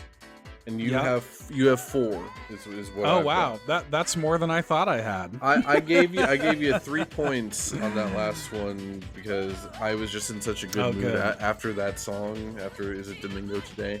God knows I needed it. Getting trounced here. At the halfway point, Matt is in the lead. What'll happen in round 2? Let's find out after the break.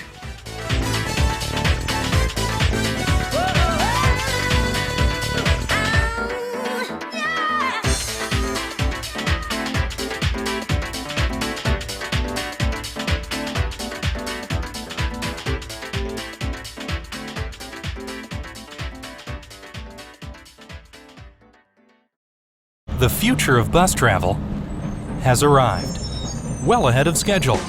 Introducing the brand new Greyhound. This taco's on fire! The Volcano Taco. Get it while it's scorching hot. Only at Taco Bell. Think outside the bun. Starbucks via instant coffee. It can go anywhere you do. Let us know where it's taking you at starbucks.com/on-the-go. Because the best way to impact the environment is to have as little impact as possible. Prius. There's her note on the refrigerator. The handmade stockings on the mantle. And making the house look perfect. Make this holiday a sales holiday.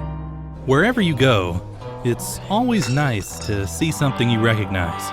You know, the green bottle, the red star smiling at you. Cold, fresh, quality. Heineken. Gentler than a washcloth in water, and the only leading brand that contains soft cotton. Sensitive wipes from Pampers.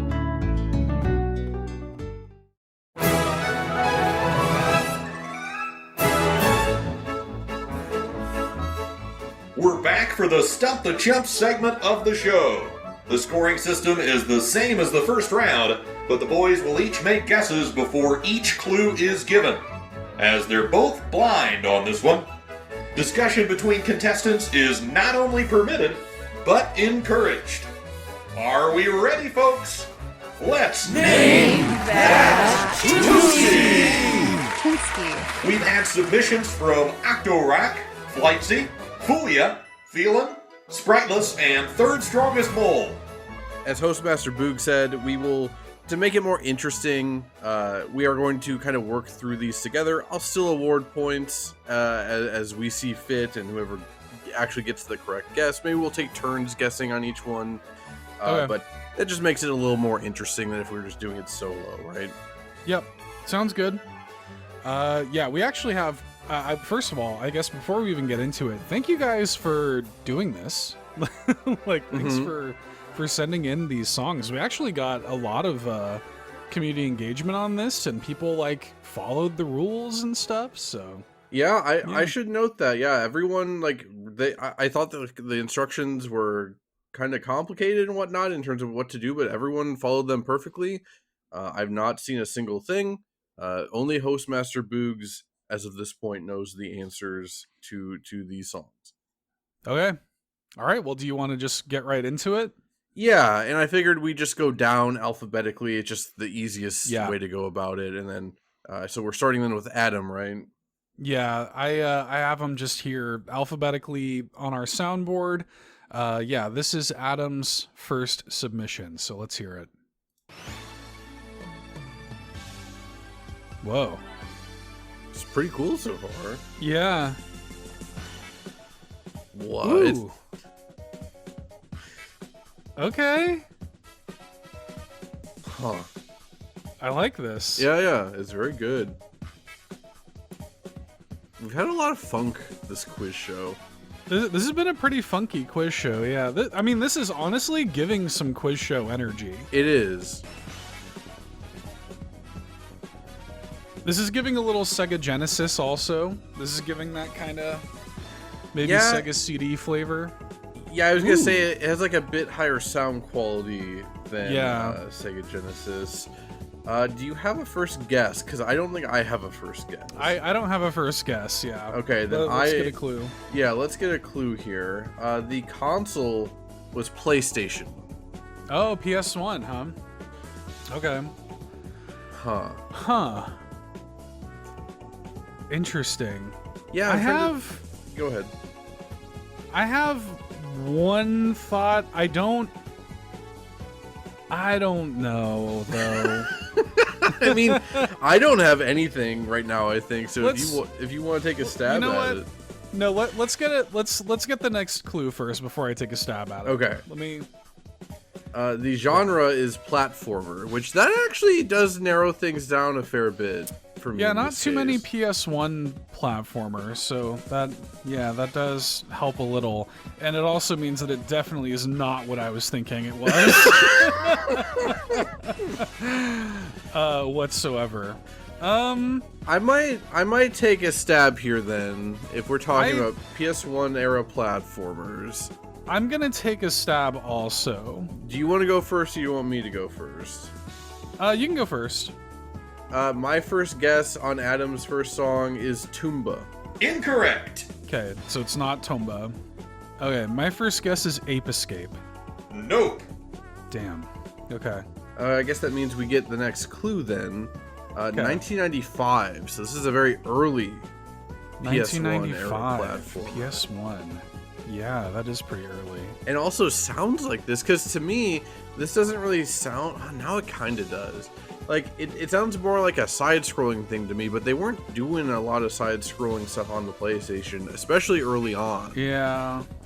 Was, No, that was a Sega Saturn game, wasn't it? I was trying to think of that, like, there was, like, that, like, Mr. Stick, or there's some like weird like bug game that like Yeah. but I don't think that's what this is anyway. I'm just thinking of early. I'm gonna take another guess. Yeah, go for it. Could this be Jumping Flash? Maybe. Correct! Hey, It is let's Jumping go. Flash, yeah. The developer was Exact/Ultra, published by Sony Computer Entertainment America. This is World 6-1 Distant Cosmos, again, from Okay. Jumping Flash. So where were we? You get, like, at least 3 points, was it? I think that's 3. Yeah, because I think we took 2 before that. I'm pretty thrilled guessing. I haven't played Jumping Flash in years. But I was just thinking of like early PlayStation platformers, and that was all I was coming up with. Yeah, I never played Jumping Flash, but yeah, that's a very, very good guess in this case. I think it's 2 points. I think we used 3 clues. Oh, did we? Case. Okay. Yeah. Yeah. Okay. Are we ready then for the next song? Yeah, here is Adam's second submission.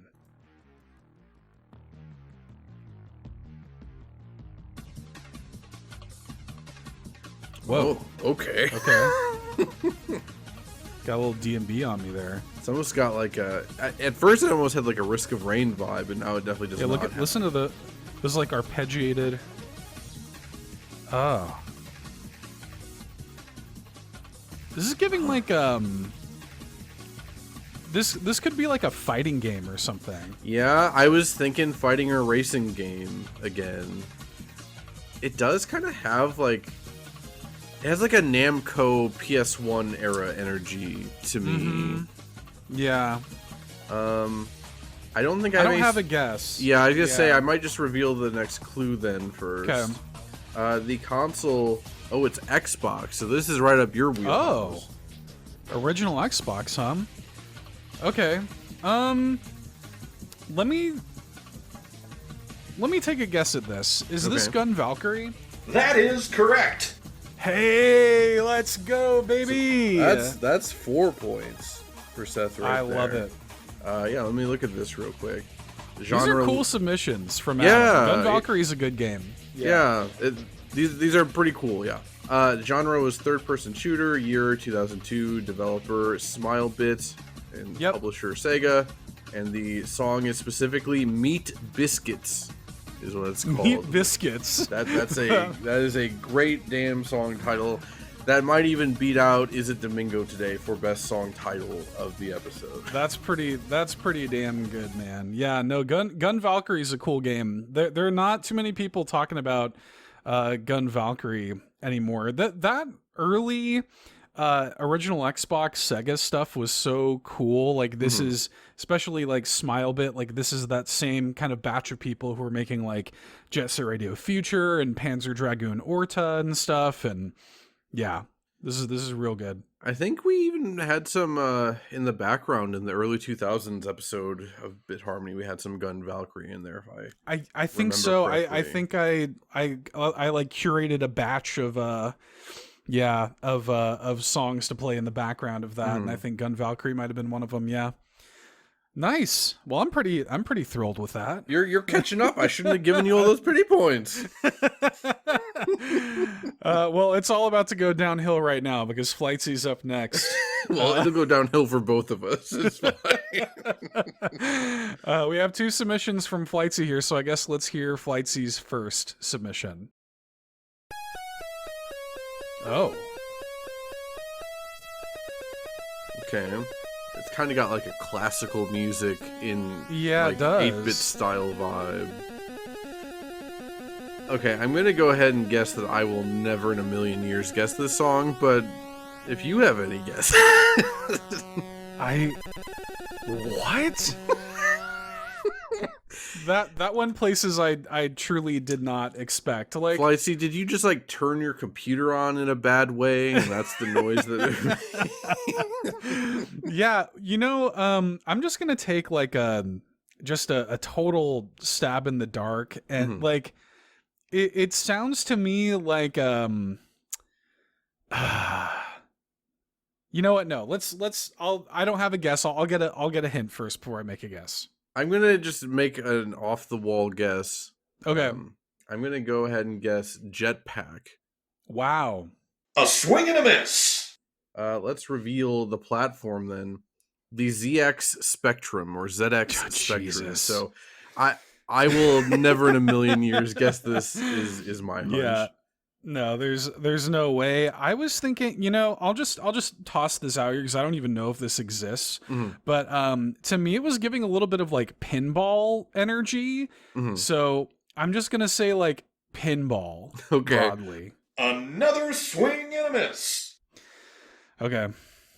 Let's reveal the next clue then. The genre is arcade shoot 'em up. Arcade shoot 'em up for Z. Dude, I don't know any. I of didn't these know games. the ZX Spectrum could even do shoot 'em ups. I don't really know Yeah. anything. I think okay, I'm gonna keep guessing just like old games that I vaguely remember. Yeah. What was that? Oh yeah, that's what it was. I'm gonna guess Lunar Lander. Another swing and a miss. Damn.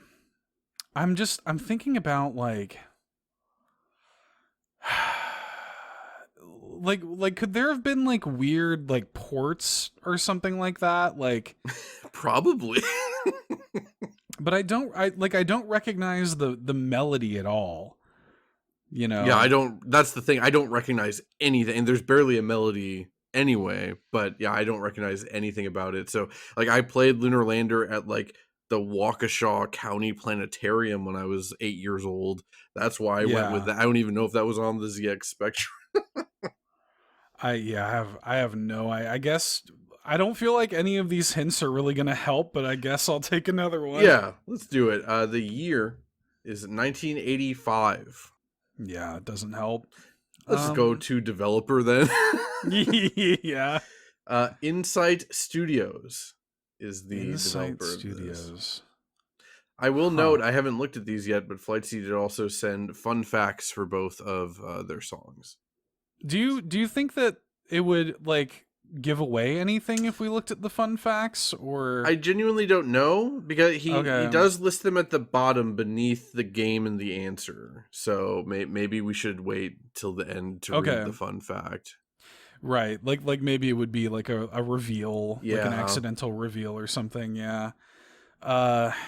I got nothing, dude. I have no earthly idea what this is. I don't either. So yeah, let's just reveal it.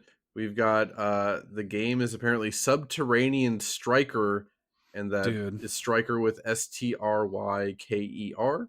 Oh, of course. And okay. The actual, it's an unofficial name. It's just the title theme. That's, I guess, how old this is the song doesn't even have an official name. It was composed by Tim Follin though, which oh, cool. That does make sense. I can hear that. Yeah. Yeah, I get that. Yeah. Let's read the fun fact. Flightsy says Subterranean Striker was the first game Tim Follin composed for. So that's pretty cool. Oh, it's his first game. Okay. And yeah, that's neat. Now I'm glad we didn't read the fun fact until the end. So that's good. Yeah, just straight up the title of the thing. Nice. That's cool. A little Plock connection there, which I know Flightsy will appreciate. Cool. Okay. Well, are we ready for this second track from Flightsy then? I guess. All right. Let's hear whatever hell Flightsy has cooked up for us here.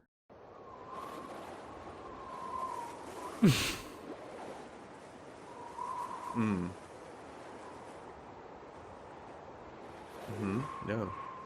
It brings to mind so many things. Dude. Is there going to be music at some point?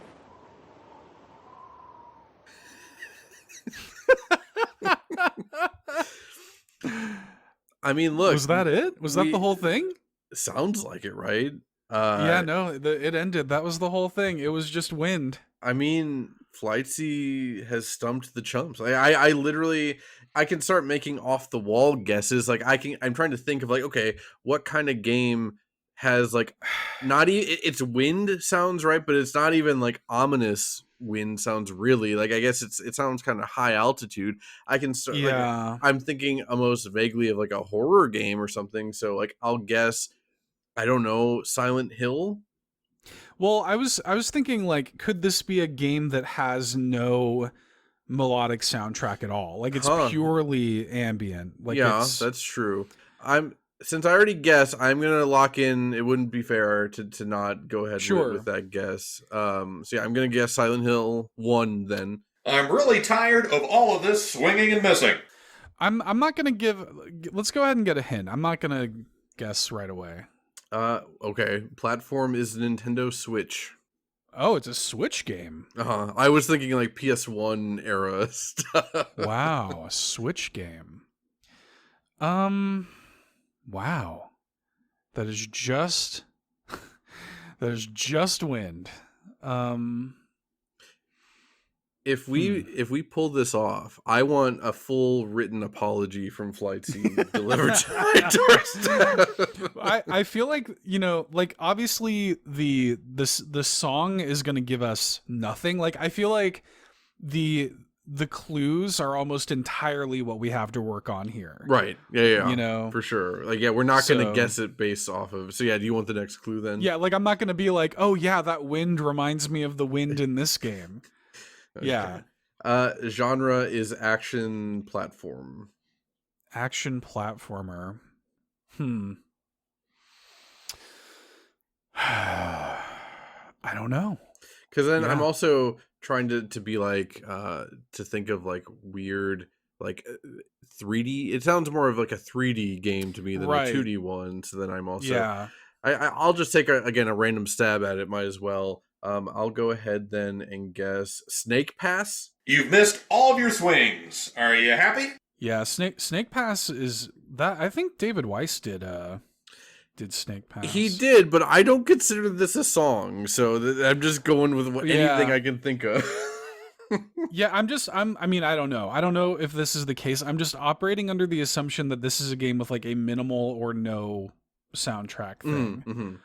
Because I feel like Flight C's logic, I mean, I could be wrong, but I think Flight C's logic will be like, oh, well, like, this is the soundtrack. Like, this is... Right. Yeah, that's true, Yeah, I don't know. Let's get another hint. The year 2022. So recent. Pretty recent, yeah. Pretty recent, 2022. I'm wondering if there's, like, I'm thinking of like those kind of like games where you like fly as a bird. Like there's a game. What's it called? Is it called like Airy or something like that? Like AERY. That sounds like the name of a game. Yeah.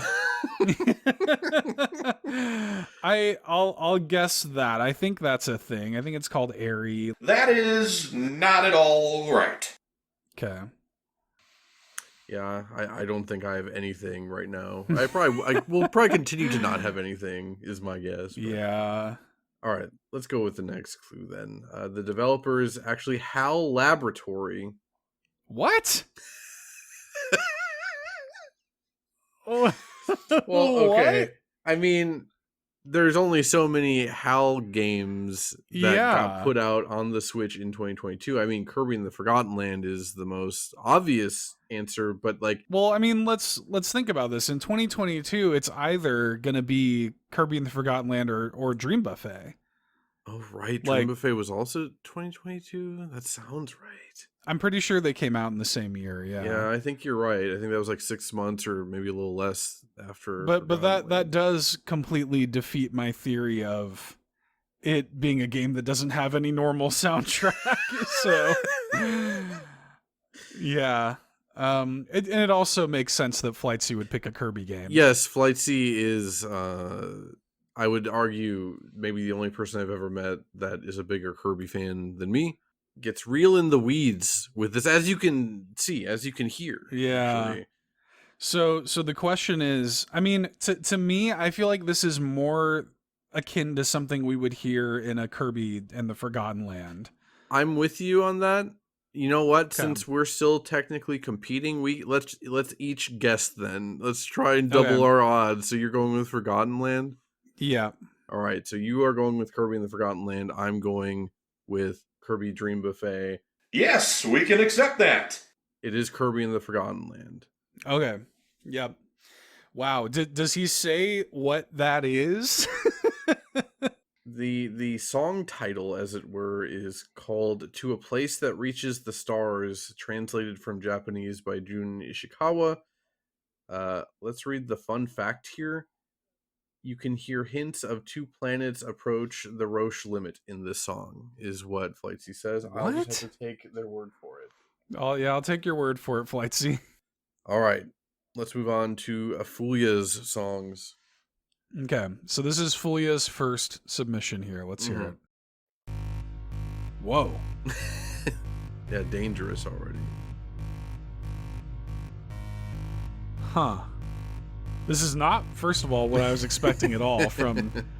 Fulia's so, like, wholesome and cozy. This is a...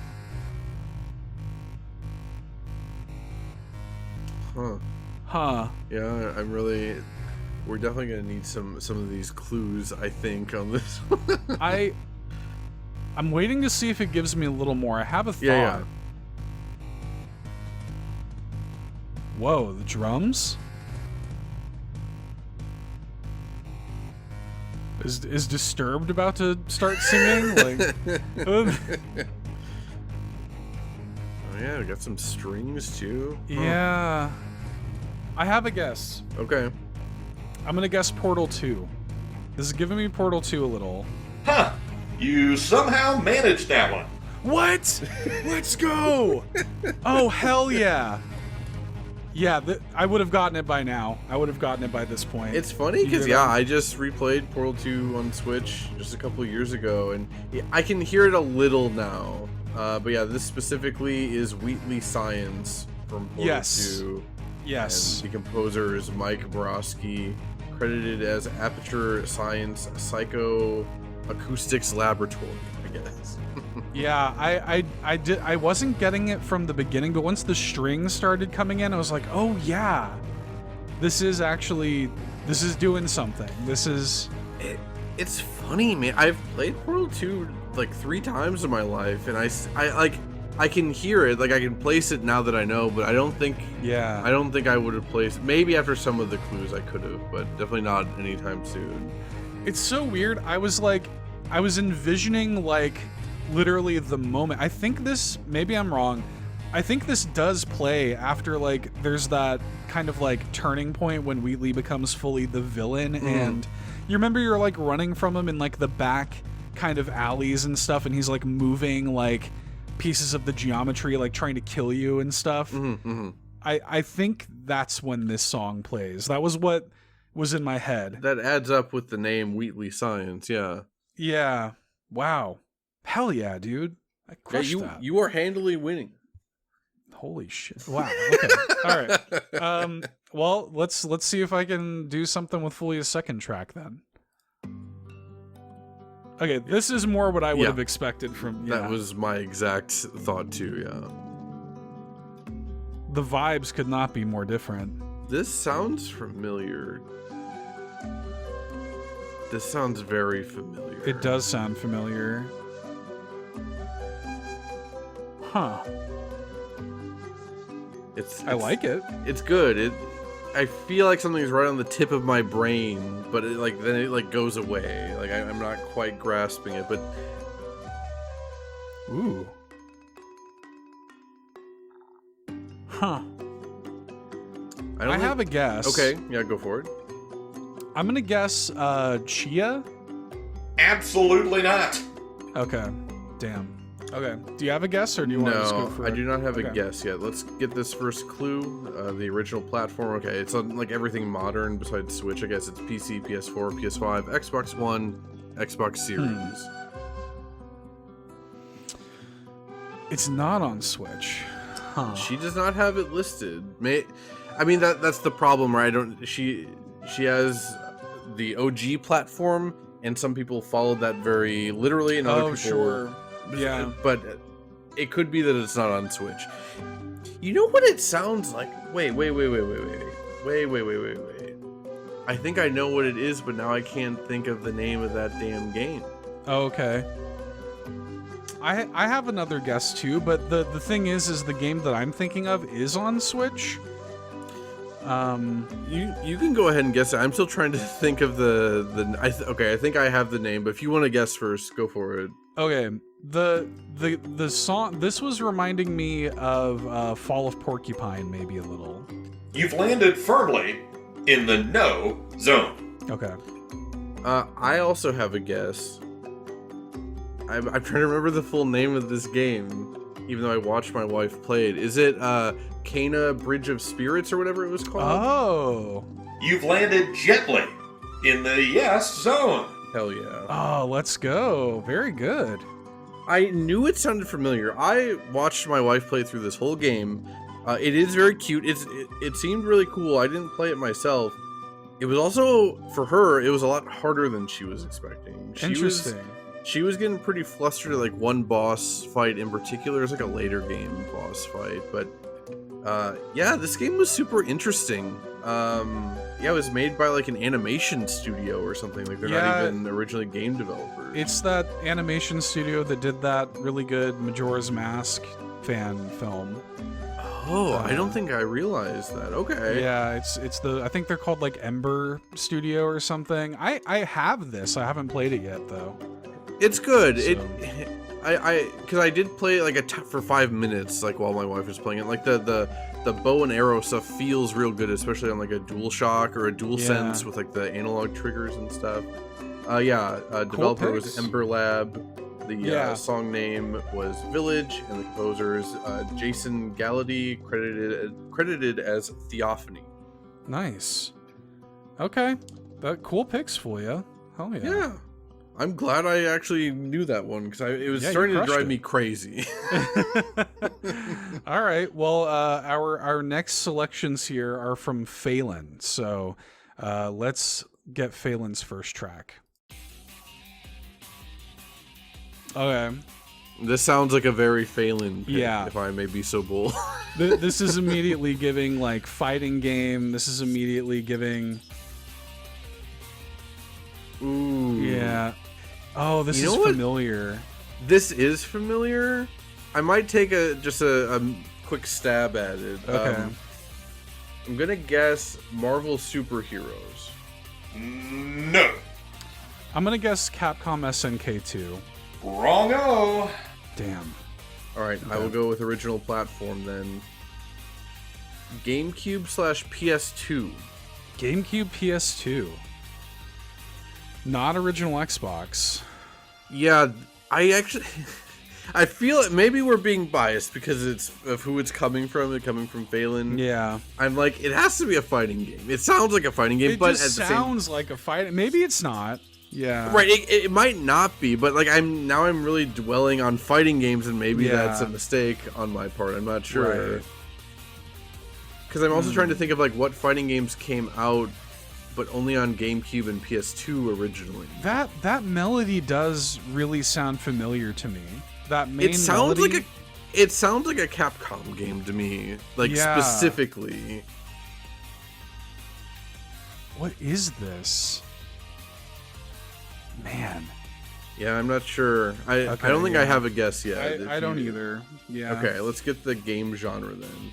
Ah, we were very wrong. It is apparently from an RPG. An RPG? That's what he's got listed as the game genre. I feel like I know this. But then the question becomes, what RPG released on GameCube and PS2? Because off the top of my head, I can't think of literally anything. Yeah, what would have been on both? Yeah. Because you're right, because a lot of them would have been like exclusive. Right. Like there were plenty of RPGs on GameCube and PS2, but they were usually exclusive. I'm really trying to quickly rack my brains for like okay, I maybe have a guess. I don't think that came out on PS2 though, but whatever, I'm just going to guess it. Did Skies of Arcadia Legends, did that also come out on PS2? No. Okay, I'm going to Phantasy Star Online maybe? Oh, that's a good guess. I've not heard an answer that wrong since I was knee-high. Damn. All right, let's get the release year then. We got 2004, which doesn't help year. too much. Yeah. Huh. Damn, I thought you maybe did Phantasy Star Online even come out on PS2? I don't remember. I don't know, but I had a thought that maybe, yeah. But to me, that was an excellent guess. Huh. Yeah, I mean, I don't have another guess. Yeah. The developer might help. Yeah, let's see who the developer is. It is Capcom, so I was right. Wow. I'm going to give myself a pity point regardless that I got Capcom. Yeah. So wait, it's a Capcom-made RPG for GameCube and PS2? An RPG? That's what it's saying. And because I'm also, back then Capcom was developing a lot of GameCube games, but a lot of them were exclusive because you have Piano 3 or whatever, but that stayed GameCube exclusive, and also it's like a shooter. It's not an RPG. So, yeah, what Capcom game of that era was an RPG? The only thing I can think of is Okami, but that is definitely not an Okami song. And also 2004 predates Okami. So I genuinely don't know that I have anything. Well, I was gonna say something like a Gotcha Force or something like that, but that I don't believe came to PS2. I think that was a GameCube exclusive. I was about to say, did God Hand come out on GameCube? But I don't think it did. That was PS2. No. Also, it's more of like a beat 'em up. No, God Hand definitely didn't come out. I'm pretty sure it didn't come out. I mean, I have a guess, but I don't really consider this an RPG, but it's the only thing I can think of. I say go for it. I'm going to guess Beautiful Joe. Incorrectamundo. Damn. Yeah. Yeah, I've been trying to go over in my head all the Clover stuff. I genuinely can't think of a single Capcom RPG from that era at all. I know Dante was in one of the Shin Megami Tensei games at the time, but they didn't develop that. I guess maybe that's just I have no other idea, so I'm just gonna guess Shin Megami Tensei whatever it was. You could not possibly be more incorrect. Then I guess we failed that one. Yeah, we failed it. Oh, this feels very obvious in hindsight. It is Mega Man X Command Mission. Oh, I forgot that game existed. I also thought it was a GameCube exclusive. I didn't realize it was also on PS2. Yeah, I would not have got that. I don't think I would have got it, but also it seems kind of obvious in hindsight. Again, especially who it's coming from. Yeah, right. I feel like a big old dummy now.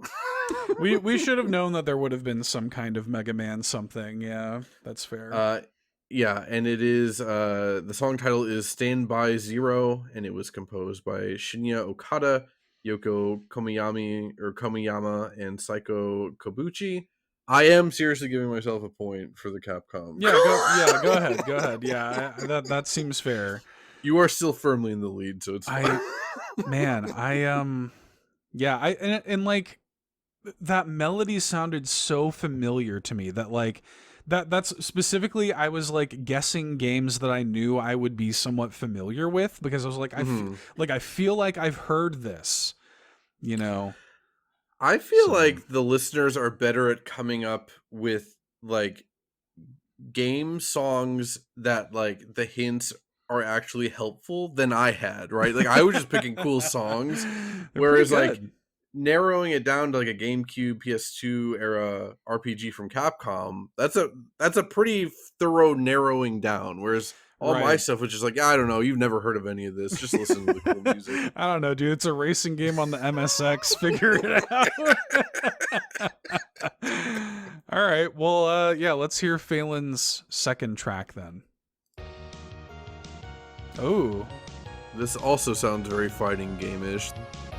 This sounds really familiar too again. Mm-hmm.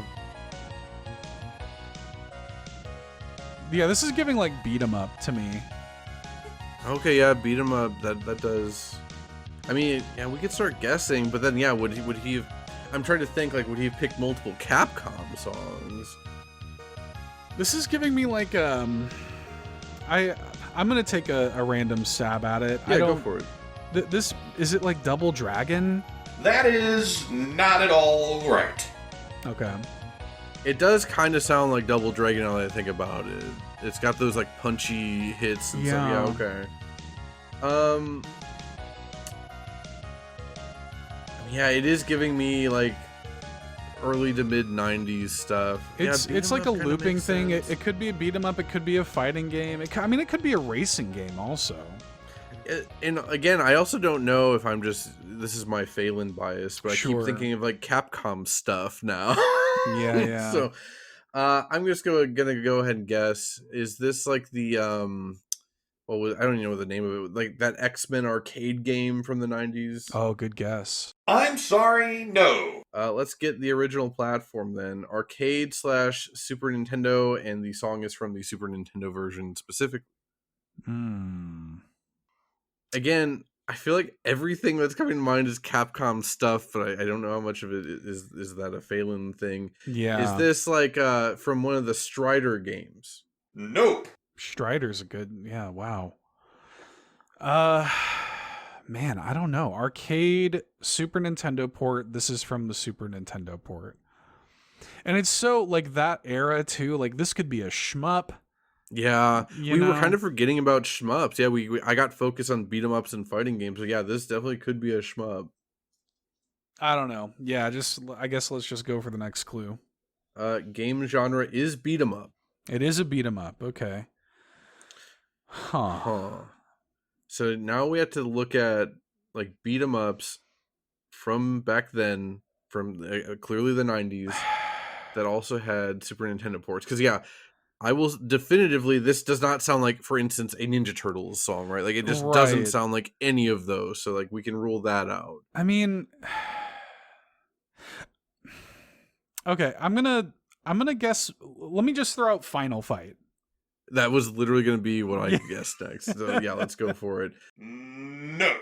Damn. What was I don't even know if this got like a Super Nintendo port. What was that arcade game? It's like dinosaurs and Corvettes or something like that. Do you know what I'm talking about? It's like literally is like no. I'm saying the title of the game is like dinosaurs and Corvettes or something. Oh no, like I have that. no idea. But I'm trying to. I'm gonna Google the name. I'm not Googling any like stats about this because I want to see. Yeah, I don't know what the hell this could be. Cadillacs and dinosaurs. That's my next guess is Cadillacs and dinosaurs. What's wrong with you? That is a real game, and if people want to look it up, you can do that. Okay, let's get another. I think I have my next guess in mind, but let's get another clue. Original release year was 1991 in the arcade, 1994 for the Super Nintendo. Doesn't really help too much. No, not too much. The final clue that we have is from the what the developer is or who the developer is. Yeah.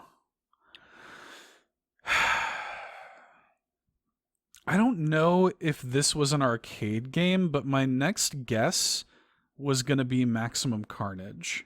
It's crazy just how wrong you are. Damn. I'm also kind of like in the Marvel headspace. Like, did that Punisher beat 'em up game did that get a Super Nintendo port? Oh, that seems a little too early, but I'll go with that. Let's go with like the Punisher arcade game. Dead wrong. Okay. Well, yeah, I guess let's get our last one. Yeah. Developer, it is Capcom. I knew it. Yeah, okay. So we got another Capcom game. Capcom beat 'em up, arcade SNES. 1994? Yeah, the Super Nintendo port was 1994. The original release was 1991. Dude, this could be so many things, though. What? Hold on. I'm trying to rack my brains for what other, like, Capcom did make a lot of beat 'em ups. Like they literally have like a beat 'em up collection on Switch. Right. Again, I'm not Googling information about this. I'm just trying to remember the name of the series. There was like that. Was it like D&D based? Like there was a Capcom beat 'em up that's like inspired. Yeah. Was it like Might and Magic or something? There's like. Yeah, I know what you're it's not Might and Magic, I don't think, but I know what you're talking about. Yeah. There's like there's that what's it called? I think it actually was in that beat 'em up. There is like a fantasy beat 'em up.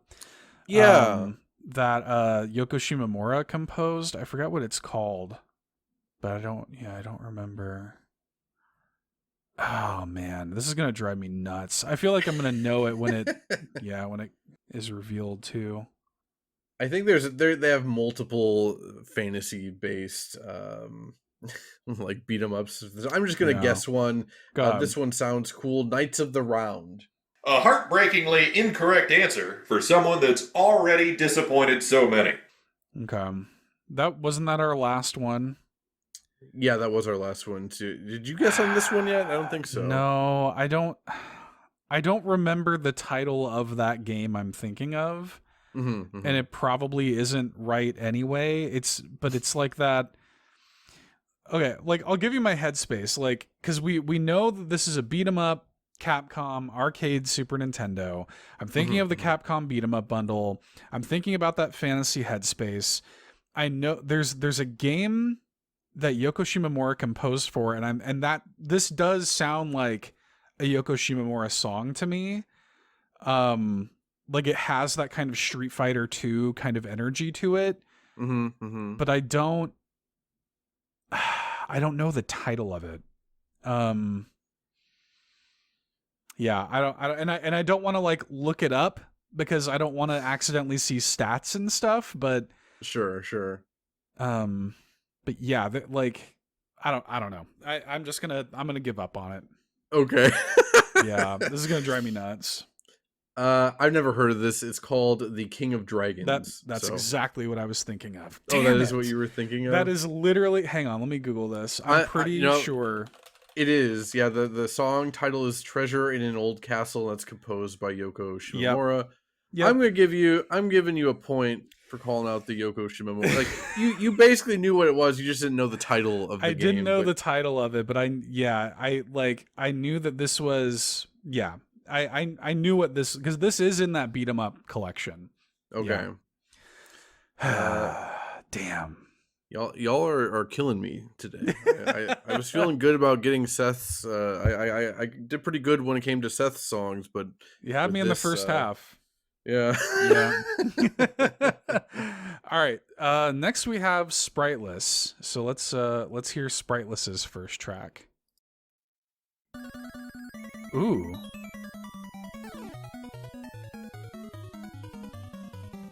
I mean, this is like NES kind of sounding.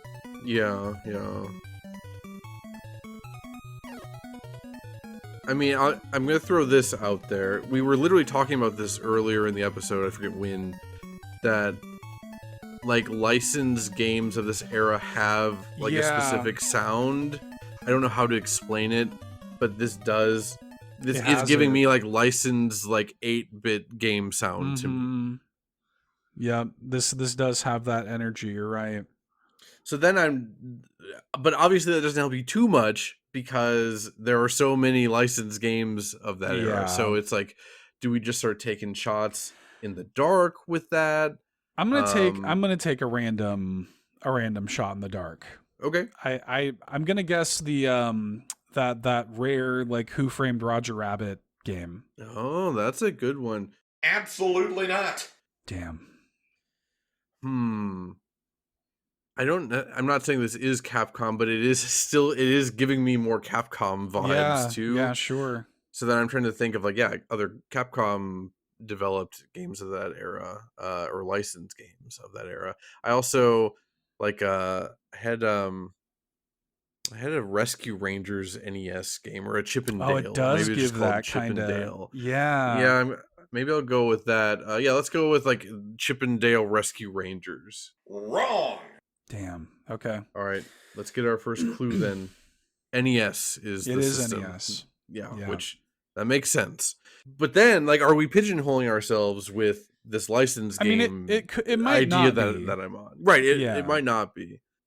But like I do like after you said Chip and Dale, like that does track, like it does have that kind of like DuckTales-ish, kind of energy to it. I don't think it's DuckTales, but I feel like I'm pretty familiar with the DuckTales soundtrack. Right, me too. Yeah. But like, but it feels like it could be like maybe a random song that I'm just not thinking of. So Sure. I'll toss out DuckTales. Oof. Unfortunately, no. Okay. And then yeah, because this is NES. Now, granted, this could be from like 1994 and still be like a weird late NES game too. And I don't, we don't know that yet. So I'm also trying to think of keep that stuff in mind. And then yeah, like I had one of my favorite licensed games on NES was this Tiny Toons game, but I'm pretty familiar with that soundtrack. I don't think that's what this is. Yeah. Also, that'd be like the third time we've guessed Tiny Toons in this episode today, I think. Yeah. I'll go with like a different one. Is it like Tom and Jerry? No. Were those both our guesses then for that hint? Mm-hmm. The genre is action game, and Spriteless does give us this clue that it is a licensed game. So it is a licensed game. Okay. Yeah, we were on the right track with licensed. Did we end up getting the release year, or is the release year the next clue? I think that's the next clue. Okay. Yeah. Okay. Huh. Yeah, it does sound like plucky, licensed Disney kind of. So then, are we then just trying to narrow down like what Disney stuff was coming out around this time, that right? Would be viable for NES port? And again, we don't know that it's Disney, but I agree with you. It has the sound of like a Capcom produced Disney game to me. Right. I'm trying to think of like other like that. That's exactly like the headspace that I'm in. Mm-hmm, and I don't remember like. I don't remember exactly like the era that some of these are coming out in is the problem. Like I know DuckTales and stuff like that, but did they do like a Little Mermaid game on NES? I'm sure they did. I think so. Yeah, but I don't know. But I think that's a good guess if you want to go with that. I'll go for Little Mermaid. Yeah. Huh. You somehow managed that one. Let's go. It was Little Mermaid. It apparently. Was Sick. Little Mermaid. Let's see the stats. 1991. It was Capcom. Yep. Little Mermaid, and it is the boss battle theme by Yasuaki Fujita. Dude, I can't believe I just pulled out Little Mermaid. Well, that's the thing is I was trying to think of like what Disney movies were coming out, and again, the next clue was the year. That's kind of what I was waiting for next. And because in my head I was like, well, did they make like a Beauty and the Beast NES game? I don't know what that would look like, but yeah, Little Mermaid makes sense to me. It even kind of has like a little bubbly kind of feel to it. Yeah. I was thinking of like that time frame because I'm also pretty familiar with stuff like the Aladdin soundtrack, like and Lion King, especially like that's too late, Right. Like it had to be earlier than that. So Little Mermaid was my wow. Unbelievable. Okay. Is that 2 points? I think it was 3. 3 points? I Okay. think. Yeah, we didn't get to the year. So yeah, that was 3 points. Okay. Well, let's hear Spriteless's second track then. Whoa, okay. Okay. The cat meow? Yeah, it's pretty good.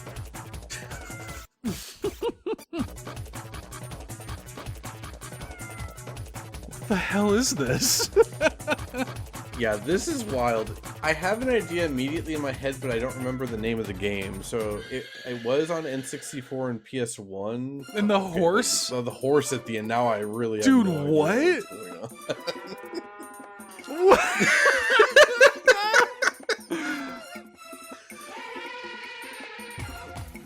What the hell is happening?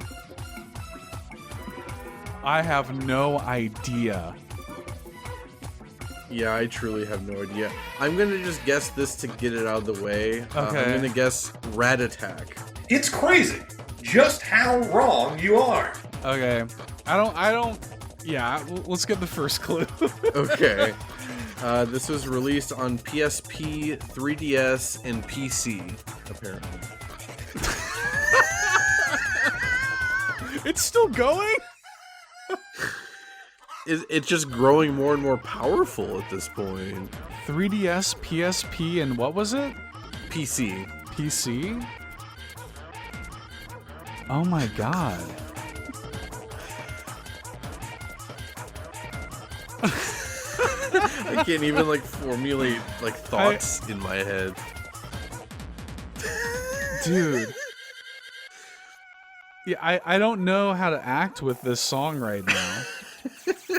I feel like I'm like in a fever dream or something. Like what? Yeah, what 3DS game? Because I'm pretty familiar with the 3DS I feel like I am library. too. Like what? Well, and the cross section between that and PSP, was it? Like, Yeah, that's what's throwing me that's up. weird. Too. Yeah, like what games are on PSP and 3DS? The game that I never played it, but again, I think I'm hung up on the cat meows at the start, even though the game erupts into, or the song erupts into other A stuff. bunch of animal noises. Yeah. I don't think it released on PSP, but it's in my head, so I'm just gonna go with it. Okay. How about Cocopolo? Oh, yeah. That's a good guess. Dead wrong. It just seemed to have that manic energy that game's art style had. Yeah. Implies. Yeah. I have no. Let's get the next the next hint, I guess. It is a 3D action game. 3D action game. So yeah, what like there? I don't think there were that many like games that were on the PSP and 3DS because Yeah. if you don't know, the PSP came out at the same time the DS did. Like the Vita and Yeah. 3DS were more the contemporaries. But yeah, I'm really racking my brains trying to think of anything. Yeah, that whole like cross pollination, like 3DS, PSP, like it's completely throwing me off. Yeah, I have no idea what this is. I genuinely can't think of anything. I was even trying to get like real crazy and be like, okay, is it some crazy mode in like Metal Gear Solid 3? But that never got released on PSP. Like that, Right. but yeah, I can't think of literally anything right now. I got nothing. Yeah. Cue up that next clue. Let's get our next clue then. This was released 2004 on PSP, Okay. 2016 on 3DS. So yeah, a big gap Wow. between Huge those gap. releases. Okay. And Spriteless says, I don't know when on PC. Steam just seems outside time, you know? Which Yeah, it's true. I get that. Yeah. Man. Okay, so it's like a port of an old PSP game for 3DS. Yeah, right. Because it's a 2004 release on PSP, but 2016 on 3DS, and that's a very early PSP game. Because that's actually a pretty good hint. Because the PSP didn't even release outside Japan until early 2005. So this has to be one of the earliest PSP games. But it might not. Who knows? Did it release outside of Japan? I'm not sure. Oh yeah. What if this is a Japan only? It has that energy of It has a Japanese right? energy. Yeah. And again, it is a early PSP game, so it is most likely from a Japanese developer. Huh. But then, that 26, and that's a late 3DS release. That's a too. late That's 3DS game. Yeah. That's closing in on the Switch. I got nothing. Yeah, I I got genuinely don't think I can think of anything. Let's get the next clue then. It was developed by Falcom. Oh. Okay, you know wait. what? I think go ahead. I think I know what this is. I think I do maybe too, but it has a name that I'm like not super familiar with. Yeah, I don't know the name of it, but I think I know which game this is. Hold on. I don't consider this cheating because if it's the game I'm thinking of, I think I own it on Steam. So I'm literally pulling up my Steam right now, and I think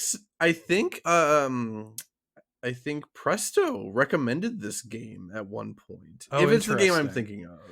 Well, let me see if I'm thinking of the game that you're thinking of. I'll describe. I never played it, but like it's like a girl and she has like a drill. It's like a three. Yeah, That is I don't know the exactly name what of I'm it, thinking of. but I know it's a I do. Falcom game. Yeah. I do know if this is the right game because I own it on Steam. I have it pulled up here. I'm going to go with Gurumin, A Monstrous Adventure. You've landed gently in the yes zone. Hell yeah, nice. Wow, that Falcom, I'm not even That like was a super huge familiar hint. with Yeah. Falcom stuff, so I'm pleased with that. Was that Yeah. 1 or 2 points? I think that's only 1 point. For me. Like I've never played that, but yeah, the Falcom that was a big hint. Yeah, that was good. I own it on Steam. I've always heard really good things, and yeah, like I said, like I don't know, over a year ago, Presto was talking about it, and yeah, I've owned it on Steam for years and years, and just never gotten around to it. I would have never landed on the name, but I knew what game they were talking about. I knew it started with a G, so I just scrolled to the G section on my Steam playlist or my Steam library. Nice. The title of the song is apparently Animal Minimal, which that's a really cool song title. Yeah. Soundtrack was composed by Hayato Sonoda, Wataru Ishibashi, and Takahita Moriyama, with contributions by Icarus Watanabe, Kazuko Ito, Ayako Shibazaki, and Kohei Wada.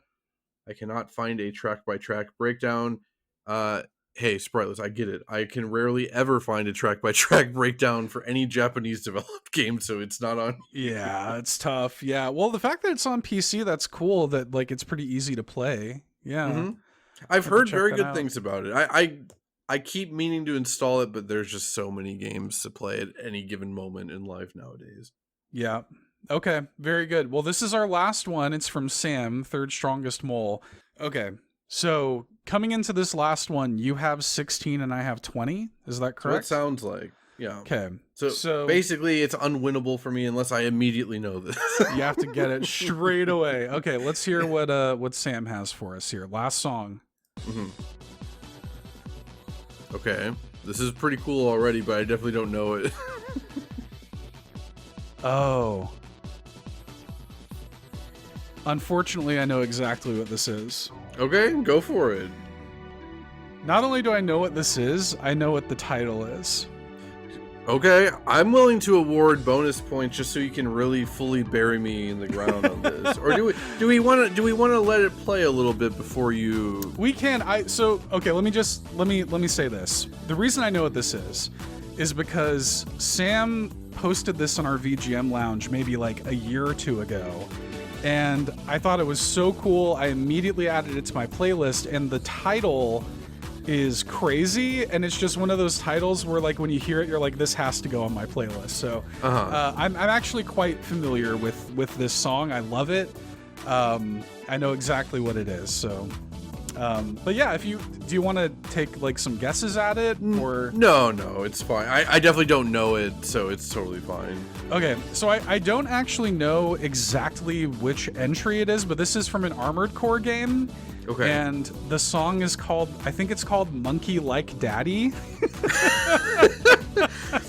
All right, let's throw it over to Game Master Boogs. That is correct. What's wrong with you? Yeah, I knew it right away. It's weirdly enough, like the beat is very recognizable, but it's that vocalization, that like soft, like female vocal in the background of it. That's what really, I was like, oh yeah, I know exactly what this is. And I've never played the game. Okay, my immediate response to this song is, this is maybe the sexiest song that we've ever played on the show. Yes. Which makes me hate the fact that it's from Armored Core and that it's called Monkey Like Daddy. That doesn't feel good. Yeah, I remember when Sam linked this in the Discord. Like I said, this has got to be 2 years ago, and I remember losing my mind when I listened to it. Because like I'll just say too, when you guys link stuff in the Discord, I might not always comment on it, but I always give it a listen. I always at least check it out. You know, unless I'm like very, very busy that week or something, yeah, I try to give a listen to things. But yeah, I probably even did hear this, but yeah, there's no way I would have retained the knowledge that it's from like an Armored Core game. There's no chance that I ever would have remembered. Well, like I said, like it, you know, this song has been in my diet, you know, like since then. Like this is one of the, like, it comes up fairly often. So I probably have heard this song within the past 2 weeks. So yeah, let's look at these stats then. So this is from Silent Line Armored Core. Okay.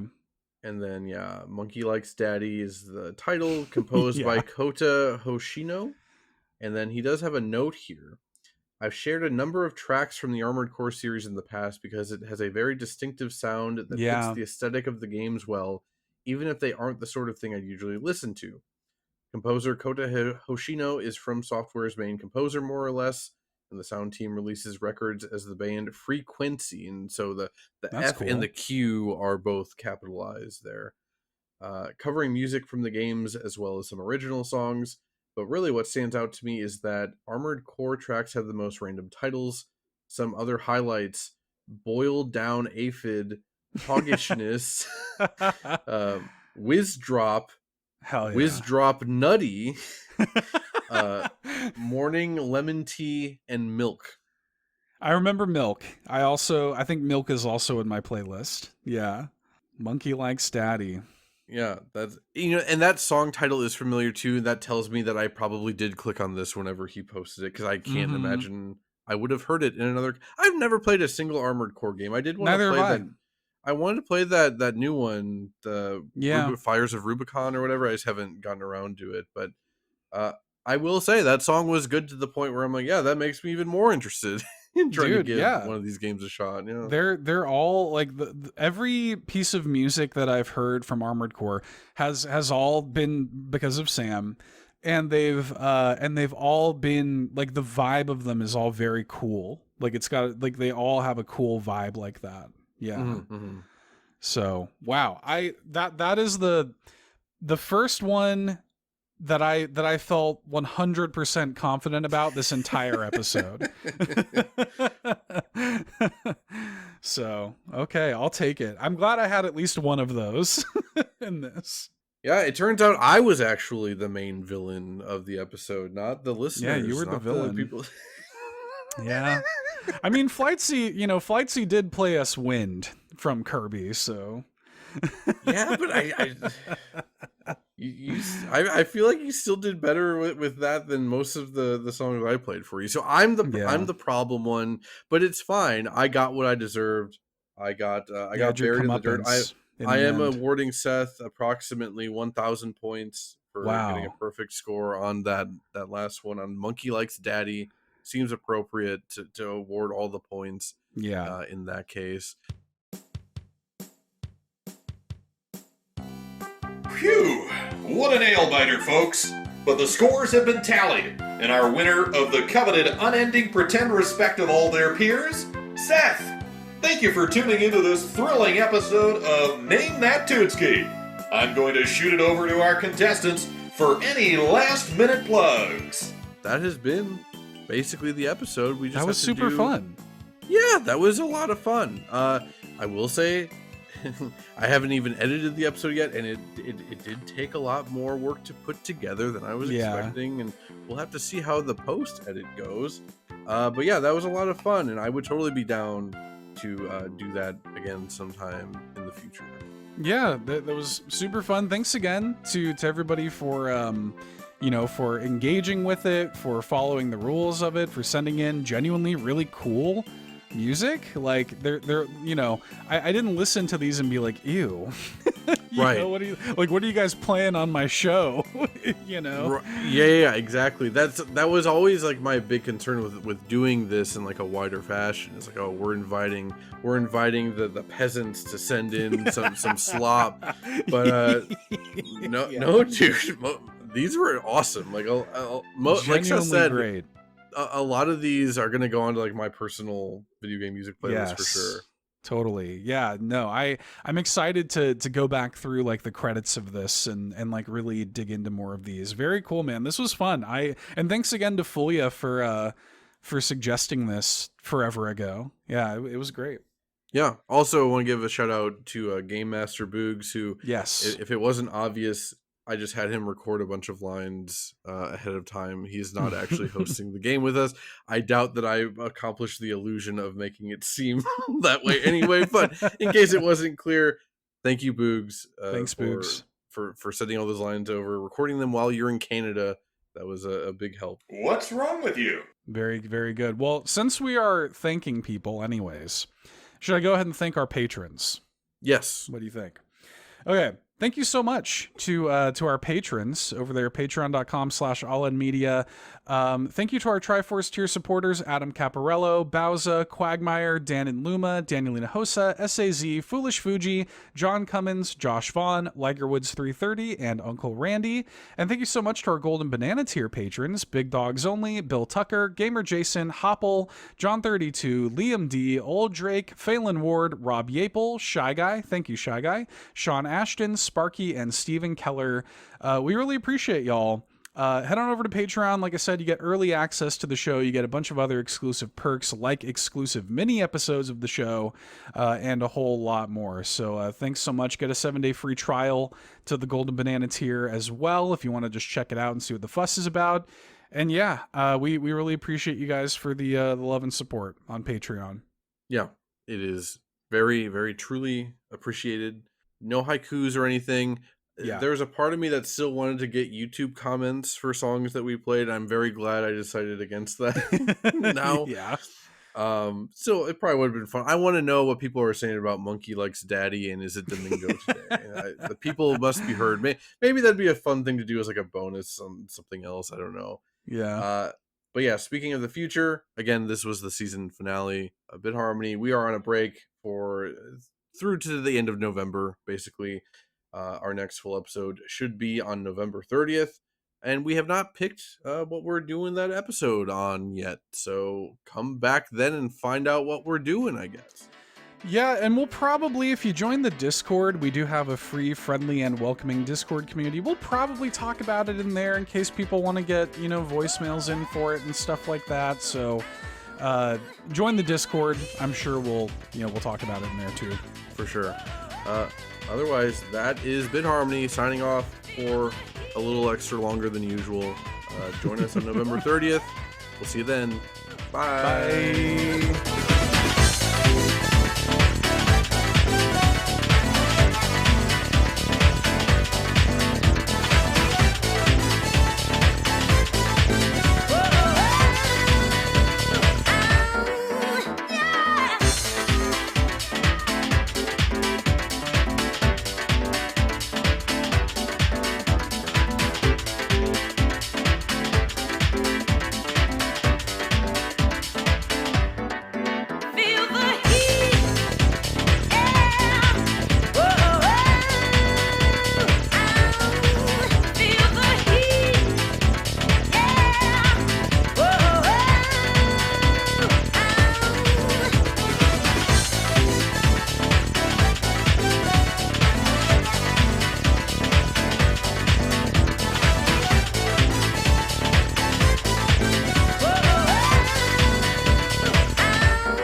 I've not heard an answer that wrong since I was knee-high. What's wrong?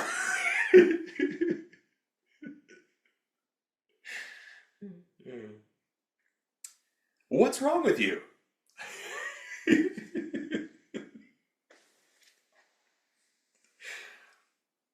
I'm sorry, no. Oof. Unfortunately, no. You've landed firmly in the no zone. A heartbreakingly incorrect answer for someone that's already